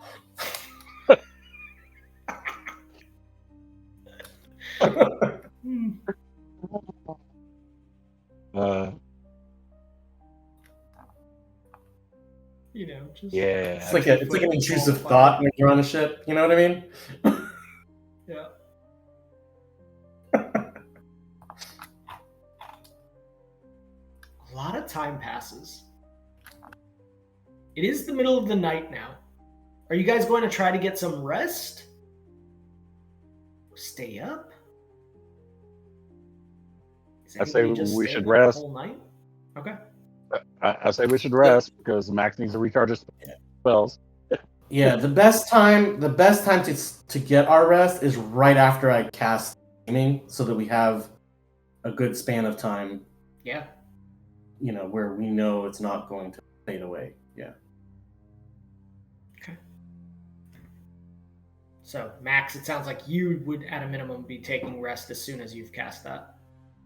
Yeah, just so that I wake up, I have time to get my spells again, and then I'll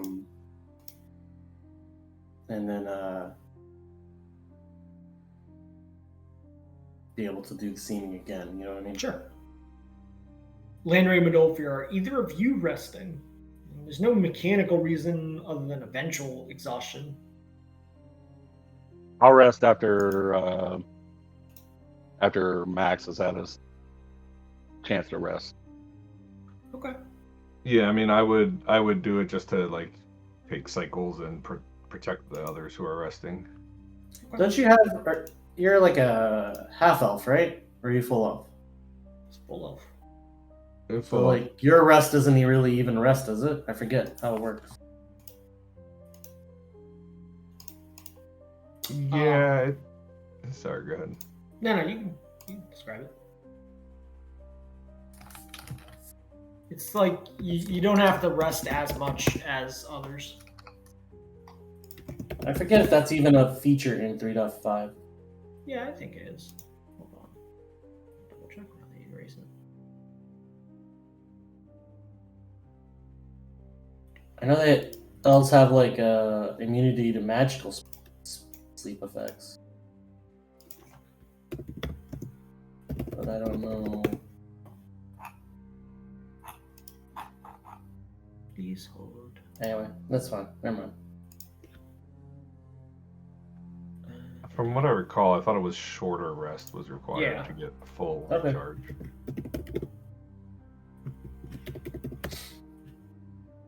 Well, yeah. Maybe I'm not. I'm gonna have to look into that. But we've What always kind of an played elf it- are you? High elf? Wood elf. What elf? I'll look back into that. Nonetheless, yeah, you feel okay with a little bit less rest. You do not take endurance punishments for that kind of rest. So, Max has a con bonus of +4, oh, you actually would be really good not taking rest more often. except that I'm a wizard and can't. Yeah. Okay. The night goes on as Max rests. Nobody comes down into this cargo hold. That is until you get the sense 5 or 6 hours into Max's rest. Just as he would be sort of stirring, because when you're resting, you're not fully just asleep. Sometimes part of the rest of 8 hours is just the process of winding down. So, you would be close to waking up at this point, Max. There is commotion at the access hatch above. And you see the slight amount of moonlight start coming through Landran Midolfir. And a figure coming down the ship ladder, and the noise of those steps coming down. Little steps, pitter-patter steps. What are you doing? With my low light vision, can I make out general features of this person? Well, you have dark visions, not low light. I believe. Yeah, sorry. But yeah, you are within 60 feet of them, so yes, you could. It's a gnome. It's a gnome wearing what appears to be the uniform. You can tell by the collar. You can't tell by color, obviously, but the collar and the buttoning pattern is kind of distinct to the point where you're like, I think that's the crew uniform. It appears to be a crewman.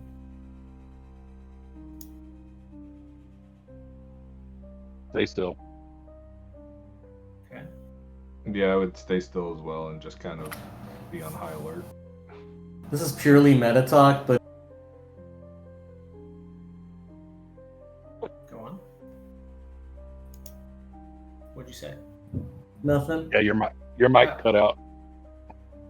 No, never mind. I was Okay. not saying anything. Excellent. As the gnome starts walking after he's gotten off the ship ladder, he's looking left, right, down the various sort of alcoves formed by the natural pattern of these crates. Stepping, getting much closer to you guys. Doing anything? Or are you just holding still? Holding still. Anything else to release this person? We Yeah, are totally. robots. Yeah. Yep. He gets within just next to where you guys are in one of the alcoves. And you see his shoulder, his child-sized shoulder.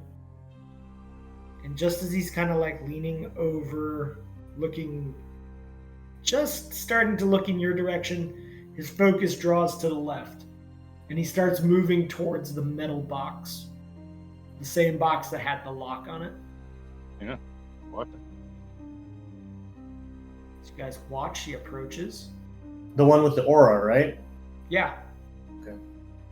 It was at eye level with you all. For him, it is well above his head. He grabs his hand up onto one of the boxes, and he kind of swings his legs up so that he's standing on one of the frame members of the outside of the box.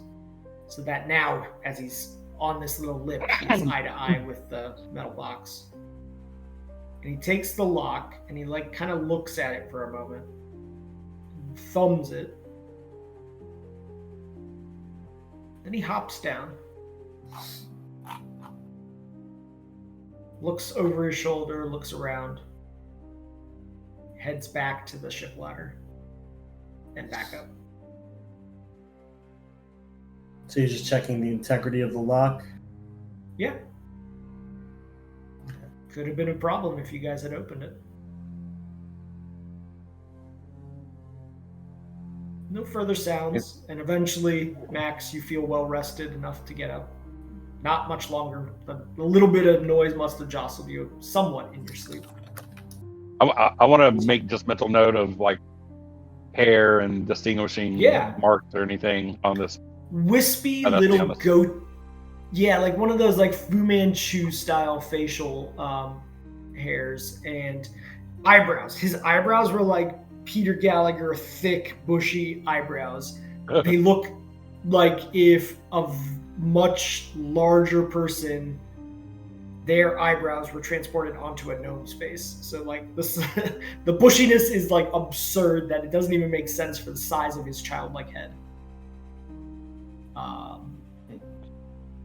Short hair, yeah, distinguishable. You could definitely pick out this particular gnome, having taken it. Okay. Morning is here. You guys haven't necessarily eaten other than rations. Would you have eaten some rations? You have everlasting, obviously. Max has the ring. Yep. So just Modolfir, huh? I have like 9 trail rations in the bag that I don't need in theory, so I can. Modolfir, would you have eaten one of those? Yeah, I'll pretend that it's meat too. Okay, go ahead and mark off one of those. The ones I have, or is one of yours? Okay. I mean, Modolfir, you have 2 also. Would you rather just mark off one of yours? I'm like the U.S. when it comes to oil. I'm going to use everyone else's before mine. Okay, I deducted one, and when I do it, I'm like holding the trail ration, and then I'm going beep boop boop boop, and I feed it to him. Insert food. Yeah. Into slot. Yeah. Okay. Fuel. Just in case somebody's watching, I guess. No, it has nothing to do with it. Max is just really into this at this point. Okay. Yeah. Yeah. Well fed. You rise. Everybody who would have reset spells or done any kind of meditations can do so. Lanray and Modolfir, I mean, other than going up on this deck, you guys could rest too if you wish now. Well, yeah, that's what I was saying. I was going to rest after Max did his rest of it. But he can refresh his spells. Yeah. Sometime during your rest, Max will have to cast Seeming to keep the guys going. Yeah. You guys don't need to be awake. Yeah. Lanray, do you go to sleep? Yeah, I mean, I'll rest just to not fall behind on anything. But sure. Max does a little lullaby in robot voice for them. Mm-hmm. Nice. So I don't know if you saw me. I don't know if you saw me put it in the chat, but shortly after we got down here, I wanted to use my arcane mark and put it on one of the sails. The wolf would be resembled for safety, and with the invisible option. Okay, noted. There is a mark now invisible on the sail. Now, is there a trigger for when it would show? Not reading. Is it only visible to you moving forward? The way I read the spell is it's invisible even to me once I make the mark. But detect magic can see that it's there. Okay. And or like of course, true sight or something maybe. Yeah, true sight, detect magic, see invisibility, robe of eyes, Jimacine, all of that can do it. But it's on a fixed object, so it's permanent unless erase or any other kind of magic like that is used on it. But the reason I'm bringing this up is once I've rested and recharged, I want to put the same mark on the other sail. Got it. You're kind of just branding it for reference in case it ever comes up. And while I'm doing it, I'm gonna be like, hey, Max, look, I really think y'all's magics are rubbing off on me. Look what I can do. And show him. Yeah, Max, I mean, with your innate, like, you don't even have to roll it, but with spellcraft capability, like, you see that he is somehow casting Arcane Mark, like, as a spell-like ability. Hey, that's impressive, Beepoo. and so that the reason to show Max is twofold. Number one, show him that I can do it, because I think it's cool that I can do wizard stuff and I'm not a wizard. And then also to let him know it's there, even though it's invisible, for any reason that might come up later. Okay. Yeah, Max, you're aware that it was placed on that sail and Interesting. fall asleep. You cast Seeming again during their sleep, Max, so Yeah. that's now removed once for today. Time passes. Now that morning has come and you do see much more light coming back through the small cracks, Max. There's been a lot more sound of movement up on the deck again. No sign of Finnery. Mid-morning comes and eventually Modolfir and Landry have rested enough that they'll be fine. You guys gonna stay down here until your eyes inevitably turn into mole people eyes? No, so Max, trying to figure out if I can. No, I can't do it. Never mind. Nothing. I mean, Modolfir. Yeah. Yes, sir. No sign of Finnery. I know, man. I'm not digging this, dude. I'm really not digging this. I think if he was having a night of fun and debauchery, he would have already done that. Max is going back to his original theory that Finnery's dead. Max says, listen, we all knew things were dangerous, and he knew what he was getting into, and, I don't necessarily think it's a great idea for us to risk the rest of us just, to maybe go out there and find his corpse. It's too late for me to do gentle repose on it, so let's just hunker down. Can I get true neutral now, GM? Yeah. I go from lawful neutral to true neutral? Pretty much. I mean, you've definitely lost a sense of your normal laws that you used to follow, your inherent sort of like rules of the group. The more that you've been hanging out with Finnery, it's certainly rubbing off. Yeah. He'd be proud of me. He'd be proud of me about what I just said. I need this mechanically, just so you guys know. Every one of you has neutrality in your hearts. Landry, Modolfir, but each in a different way. It's interesting that I've never noticed that before. Like Finnery is neutral, but obviously has a little bit of a slant towards the selfish. Whereas Landry, you're like always good innately, but still like you don't care about laws of people. Yeah, it's the same. Chaotic neutral, baby. Yeah. Well, you're Modolfir. You're more like definitely not for law. Like you hate imposition of law on you, right? Whatever means that is, that formal element of like the order of things. It really fights against your nature aspects of being a beastmaster. But like it's your moral compass that's neutral. Where it's like, well, evil is kind of in the eyes of the moment, right? In each decision, stealing bread versus, letting somebody suffer. Yeah. I agree with that. All right. Middlefair is yeah. going to look at Max though and be like, "Can't you use your magics to go find him?" That's a good question. Oh, okay. Hold on. So I know the equipment that he has, right? Oh yeah, definitely. You would have been hanging around him for weeks now, even in his new form. So if that's the case, then Max is going to have prepared, because he planned for this, locate object. Okay. And that has a range of freaking 760 feet. So that should cover the ship, I think, right? Yeah, it would.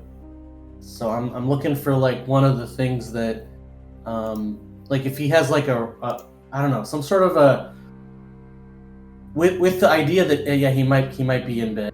The thing that comes to mind, piercings or anything, you know what I mean? I think the thing that comes to mind the most that you remember he always wears since you've met him now in his new form is this chrono charm of the Horizon Walker. He is always wearing that. He uses it a lot to get out of tricky situations by moving up to half his speed in the same time. Is it an amulet? What is it? It's a chrono charm, so yeah, it would essentially take up the next slot. Okay, yeah, I'm gonna cast locate object and try to see if I can tell where that is. He also always has a smoking pipe. Yeah, for sure. Yeah, but he did let somebody borrow it for a moment, but he did get it back from John Paul before leaving. I was thinking if he hasn't, does he have any piercing? Piercings, man. I don't want to speak for Fenry. Okay, I don't know. Right. Yeah. Okay. If he does, how about this? I'll say it this way: none that you've seen. Oh boy. Yeah. Noted. I'll have to excruciatingly ask him about that. Yes. So the locate object, you do get a directionality to it. It doesn't show up as an image in your it's not like Google Glasses where you're oh, it's right there. But you know that it is up and towards that direction that you heard those noises. Yeah, but is that direction the captain's quarters or is it? Yeah, that's the problem, right? You don't know what that room would be. Whatever that room is lower than the helm, so it's not up on the uppermost most high level of this ship. It's potentially the same level as the galley, but back further into it. Whether that's part of the captain's quarters, other people's quarters, or another room you haven't seen, it's hard to tell because you guys didn't venture back into the quarters. But you do get the sense that there are quarters back in that part of the ship from what you saw in the galley. It's definitely coming from there. And if you were to go back into the galley, you would know sort of the direction. It's kind of on the right-hand side of the ship, similar to where you're standing right now. Yeah. So right, in other words, I'll draw a mark on the actual ship to say generally where it is. Okay. I'm getting real desperate, so I'm gonna use a scroll of sending. Okay.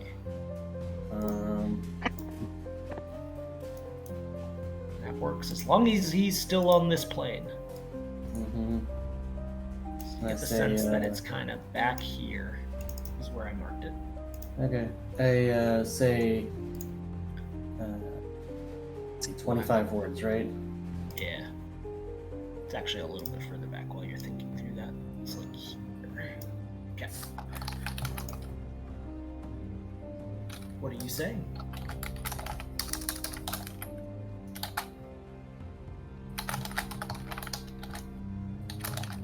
And this has 2 uses. Do you still have one other use beyond this?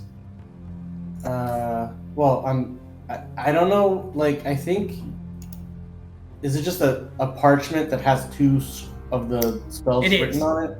Yes, it Okay, is. so should I just change it to one use? Just change it to one use, yes. Alright. Alright, done. Alright, so very minimally, Yeah. I'm gonna say... I'm just trying to... I hear you typing, by the way. I'm guessing you're picking 25 words, and that is very Max-like to plan out in advance what the 25 Yeah, words. always. Every word matters.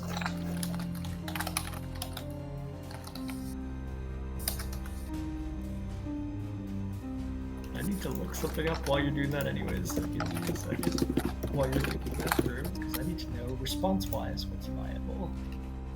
I mean, it's 25. Also. Yeah.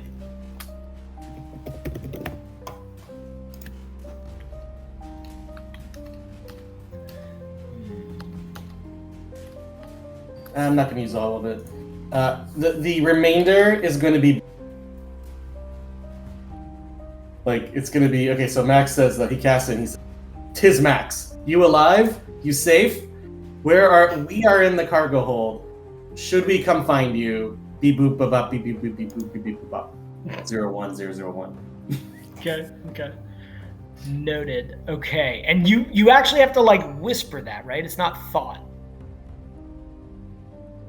You have to speak it in some way. Hold on. No, I don't think it... Contact a particular creature with which you are familiar. Send a short message of 25 words. Subject recognizes. No, message is the one that you have to whisper, but sending is just purely mental. Unless I'm remembering it wrong. No, yeah. I mean, there's nothing in the raw of this that says you have to speak it back. I mean, And it has a verbal component to cast, That's the but that doesn't casting. have to be the message. Yeah. Yes. Yeah, I would agree. If it doesn't say you have to whisper something back or speak it back, then this is through your mind that you're speaking. Through the... And I'm pretty sure that's the response is also Yes. mental. Yeah, that's important. Because you receive an immediate response back. Being held captive in lavish room. Admiral took my things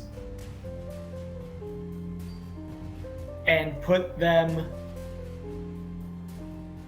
in a side room. He believes I have brought on others. And that's where the message ends. Oh, no, I'll say help. Dang it, why do you have to say help? Max is very upset about that. The others haven't heard any of that. Max, you received that message back. Max says, "Alright, he's in trouble.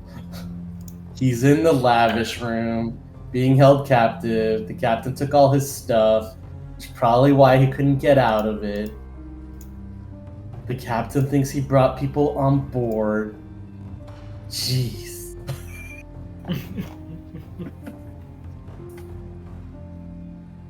He wants help. Guess we have to. So I want to hear your scheming of how you're going to get through and get over to him. If you're going to go as constructs or... For whatever reason, at this point, nobody has come and questioned the constructs that were brought with Finry. Whether anyone has tied sort of 2 and 2 together? There are the constructs on the ship. Nothing on the receipt document for access that Finry was carrying mentioned specifically constructs. So what are you guys doing? I like the idea of just shooting fireballs till you get to them, personally. Just Yeah, I mean, murder 40 or so gnomes. yeah. Potentially plunge into the deep ocean. Yeah. Landray, as the default remaining sneaky person, any thoughts? Generally on the ship where potentially at least the stuff that Finray had is located now. There's only 2 ways into this space that you're currently in.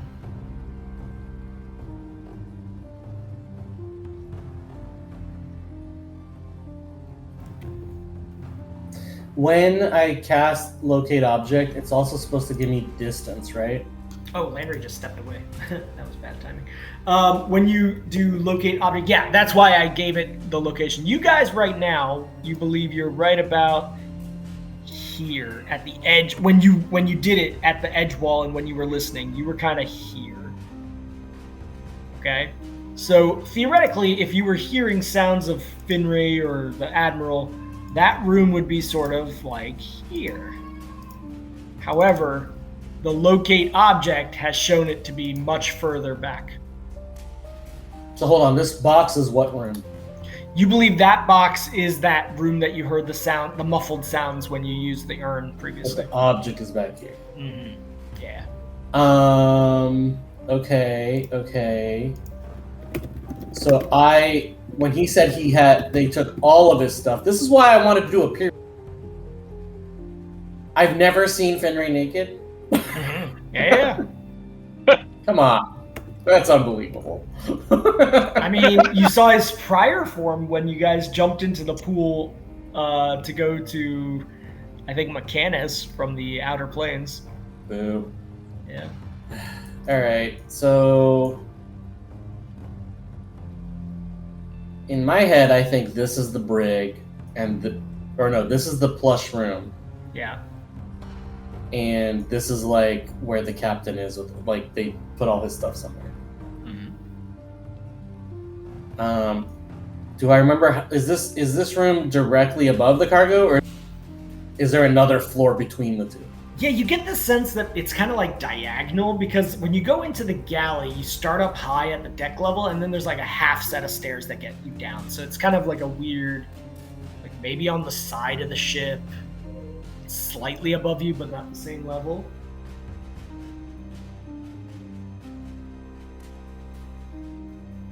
I think you would know that it would potentially be accessed through that hallway that goes to the quarters, but maybe it like doubles back at a lower elevation than the rest of the others.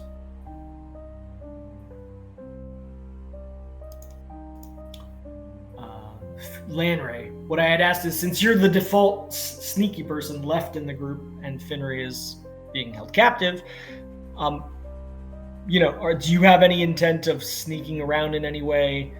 You really are pretty much hamstrung into this location, other than the 2 points of access. The one that goes to the outside of the ship where the cargo is being loaded up, and the one that goes to the deck. Yeah, I mean, if we know he's being held, I would say I would look to the group, and if they're there or not, but I would say we need to figure out a way to rescue him. Okay. Release him, which I would be willing to spearhead. I don't know how sneaky we can be, because the room's probably locked. These are gnomes. It's probably a good lock. Can you cast silence?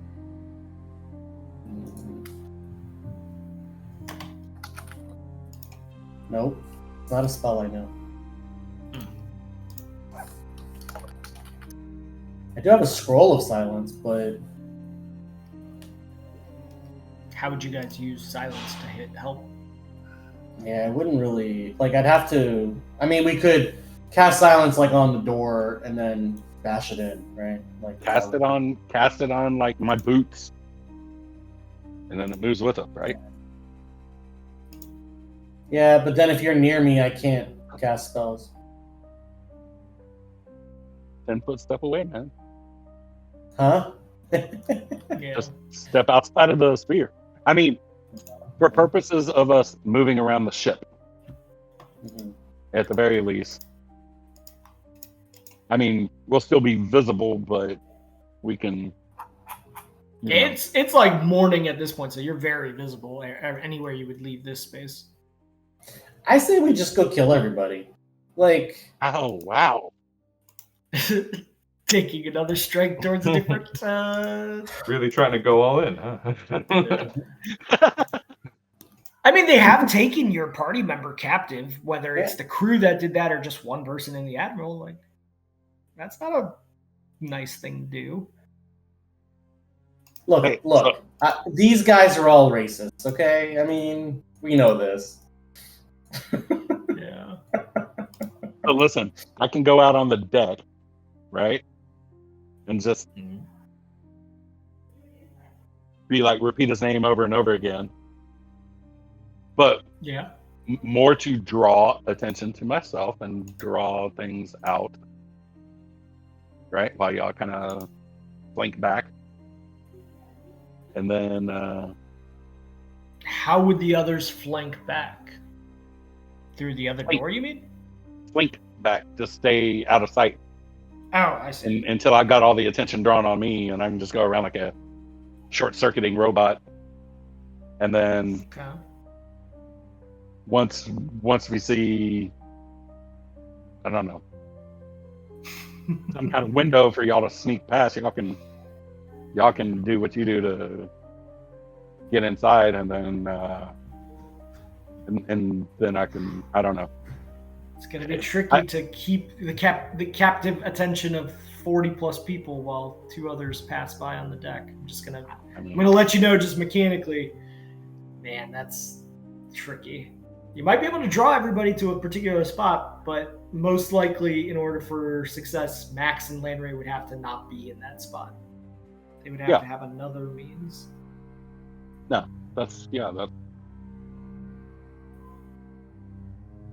I'm just saying I can create a diversion, right? Yeah. How to use that diversion to its fullest is up to If he comes out and then goes like to the opposite side, then everybody's attention would be that direction, right? Yeah. Yeah, I mean, there on the deck itself, there is narrow little passages, like only a gnome could walk through comfortably. Midolfir could squeeze through it without attempting to fall off the ship. Sort of on the sides of the helm, all the way to what you think is the back of the ship. Where is he trying? Hold on. I thought he was trying to get the attention of the people on the deck. Well, just anybody. I mean, you cause a commotion, right? Now these guys are just sailors, right? But they're going to have some kind of combat prowess. Mm-hmm. You know, they're going to have like the armed response, right? Or at least. Right? Sorry, are we still in the hold? You down are. below? Yep. I mean, like, given the guy came down and checked the door, I wonder if we try to break into that somehow, because, and I'm saying this kind of as Lanray, he's like, should we try to keep breaking into that, because whatever's in there could be a bargaining chip. I don't think we can unlock it. Not without potentially whatever the trap is triggering. Your lock-picking skills are not ever going to be enough to open it with your current ranks. Unfortunately. It's a good thought, though. So we've got Midolfir running onto the deck. He's going to cause a commotion, head back towards the stern, giving potentially the opportunity, if everyone were to follow him out of the 40, some ability for Max and Landray to otherwise go somewhere. Yeah.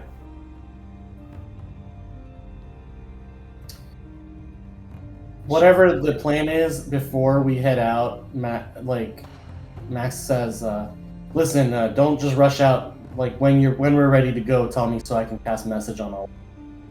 Okay. Landray, unless you have another plan, it sounds like that might be the only option you guys have. Going along with Midolfir? Yeah. Okay. I mean, if I start swinging on people, right, there's going to be any more of an armed response is going to be coming towards me, so that's going to help clear hallways out the off. Are you going to be carrying any kind of weapon, or are you using just hands? because if you're carrying a weapon, it'll alter kind of the look of you, right? And are you going to suddenly become bipedal and sort of, with the cost of potentially looking awkward in your current state? Didn't we have to stay bipedal anyway? He wasn't. His shape he wanted Oh. was one that looks kind of like a crawler from the beginning. Oh, I didn't. Okay. Yeah. We hand waved that on the scene. You'd still look like a construct, but it would look a little weird because you're now standing as a crawler. Be like if a crab was just like on its hind legs. I look like a construct, and part of my robot makeup is my sword strapped to my back, even though I'm crab walking. So, I mean, it's like I can still crab walk, but at the point I need to, I can, reconfigure. Okay. All right. Okay, so let's. I need to close session soon, so let's go ahead and play this out. The Dolphier gets to the edge of the hatch. Max, you wanted to cast message on everybody? Yeah, I mean, if we're gonna close out session soon, Yeah. if I cast spells that have timeout, is that gonna be okay with you? Yeah, it'll be fine. I'll keep track of it. Okay, so there's my message. Okay. It's gonna run for a long freaking time, hour right? and a half. Yeah. Yep. An hour and a half. Minutes. And Medolfi, you're just at the precipice of the hatch as you sort of do your little Ninja Turtle spy out of it again. Yep. There's a solid like 20-some people just kind of doing their crew work right now that are visible, let alone what might else otherwise be sort of in the helm and up above in the crow's nest, etc. Are you getting ready to jump out and crab walk your way around and act like a... Yeah. Okay.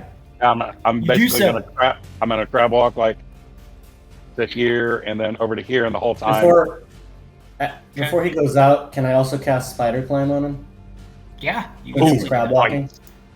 Yeah, that's a great idea. Hour and a half just also, same time Yeah. period. Yeah. Just some information. The hatch itself is here. You guys were in the back of the hold back there, but like to go out the hatch, you would come back up to this circle. Yeah. Oh, I'm here. So you Okay, guys are back up here. so he's gonna go like over there or over here Yeah. somewhere. To Yeah. Okay. Draw attention. Okay.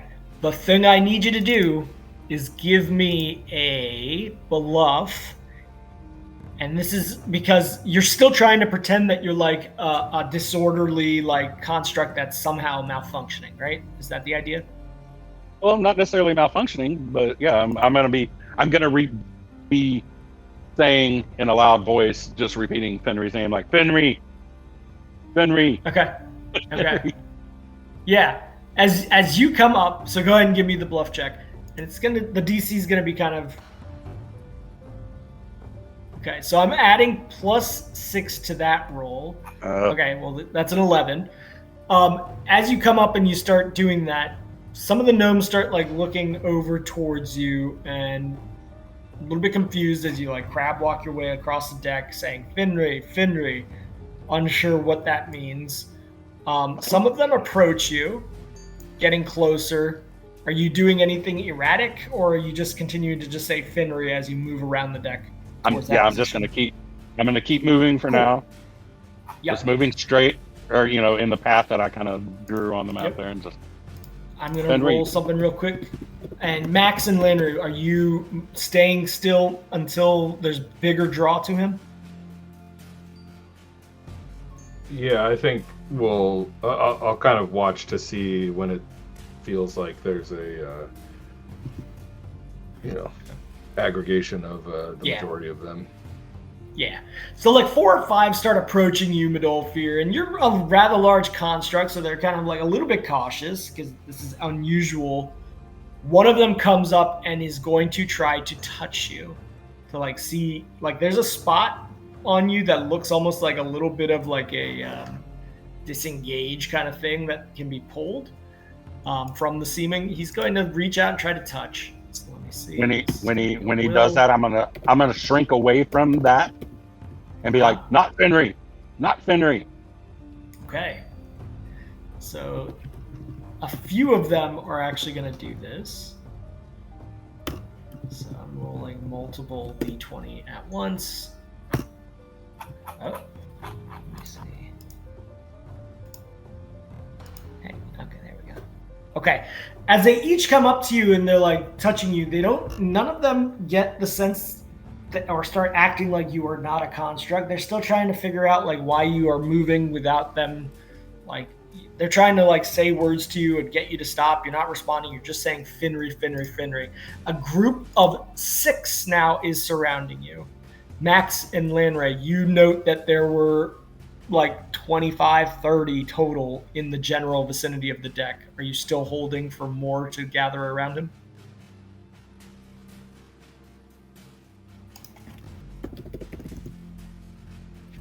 Yeah, I mean, ideally, I look at Max and I'm just like, I think we should still wait, right? Like we don't see anybody between here and there.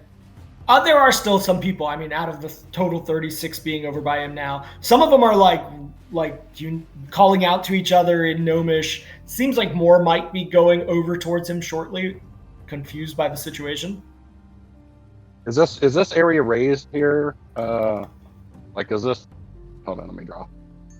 It's like inaccessibly raised. Yeah, it's like a part of the ship frame itself more than anything. Okay, then as an act of like getting away from them, while I'm saying not Finry, I'm gonna spider climb up out of their reach, okay. but then also continue to go, Yeah. this way. The one that tried to reach out and touch you and to stop you starts whistling, and all the others kind of like react to that and head over to see if they can like get a hold of you to stop you from climbing off the side of the ship. Half of that group is heading over towards Medolfir now. The other half are kind of taking position elsewhere to cover some of the roles. Like some of them are going to grab lines and things. 15 different people are going to try to come up and assist. Okay. As this is happening, you're like growing around saying Finry, climbing, spider climbing. Max, Lanray, this is your best opportunity. In the line to the quarters, there's nobody that's paying attention and in your position at this point. Let's go. Yeah, let's move quick. Okay, yeah. You guys quickly, but without like calling attention, you're not running or sprinting. Start moving across the deck on that side. I'm imagining C3PO and he's moving. Max has a yellow vest and is holding a clip. And holding a clipboard? Yeah, because like if you got a yellow vest on and a Yeah. You're supposed to be there. You're part of the crew. Yeah. So you get all the way to the door of the galley, and it is at that point the 14th person assisting in trying to figuring out what's going on with Medolfir that actually rolled a nat 20. But I thought he climbed off the edge or whatever. You didn't climb off the edge. Yeah, he's on the rail, like sideways. I'm up. Yeah, I'm trying to just be out of their reach, but I'm still like right here. Yeah, they're like kind of like trying to grab, jumping up, climbing. The 14th one, which gave you plenty of time to get across, finally like gets a hold of you, and it was like grabs your sword hilt, which is very clearly not the shape of the thing that looks to be in the place of where your sword hilt is, or your axe hilt. I'm gonna punch him in the face as hard as I can. Okay, give me an unarmed attack. I'm gonna say not Finry. Okay. Give me a melee attack. Was that just? Where's me? There it is. Melee. And are you punching him in the direction off the ship or back towards the deck? Well, since I'm kind of up on the thing already and he's inside, I'm just punching at his face. Punching him back. And I'm going to do it like servo motor, like pa pa pa. So I'm going to do full attack on him. Okay. He's like yelling out like something in Gnomish wow, Jesus Christ. Yeah. You obliterate his face, and you do non-lethal damage, right? You don't have a means of doing lethal melee damage when it's unarmed. There's a feat. No, I don't have that. Yeah, you punch him back, and he is knocked out cold on the ground.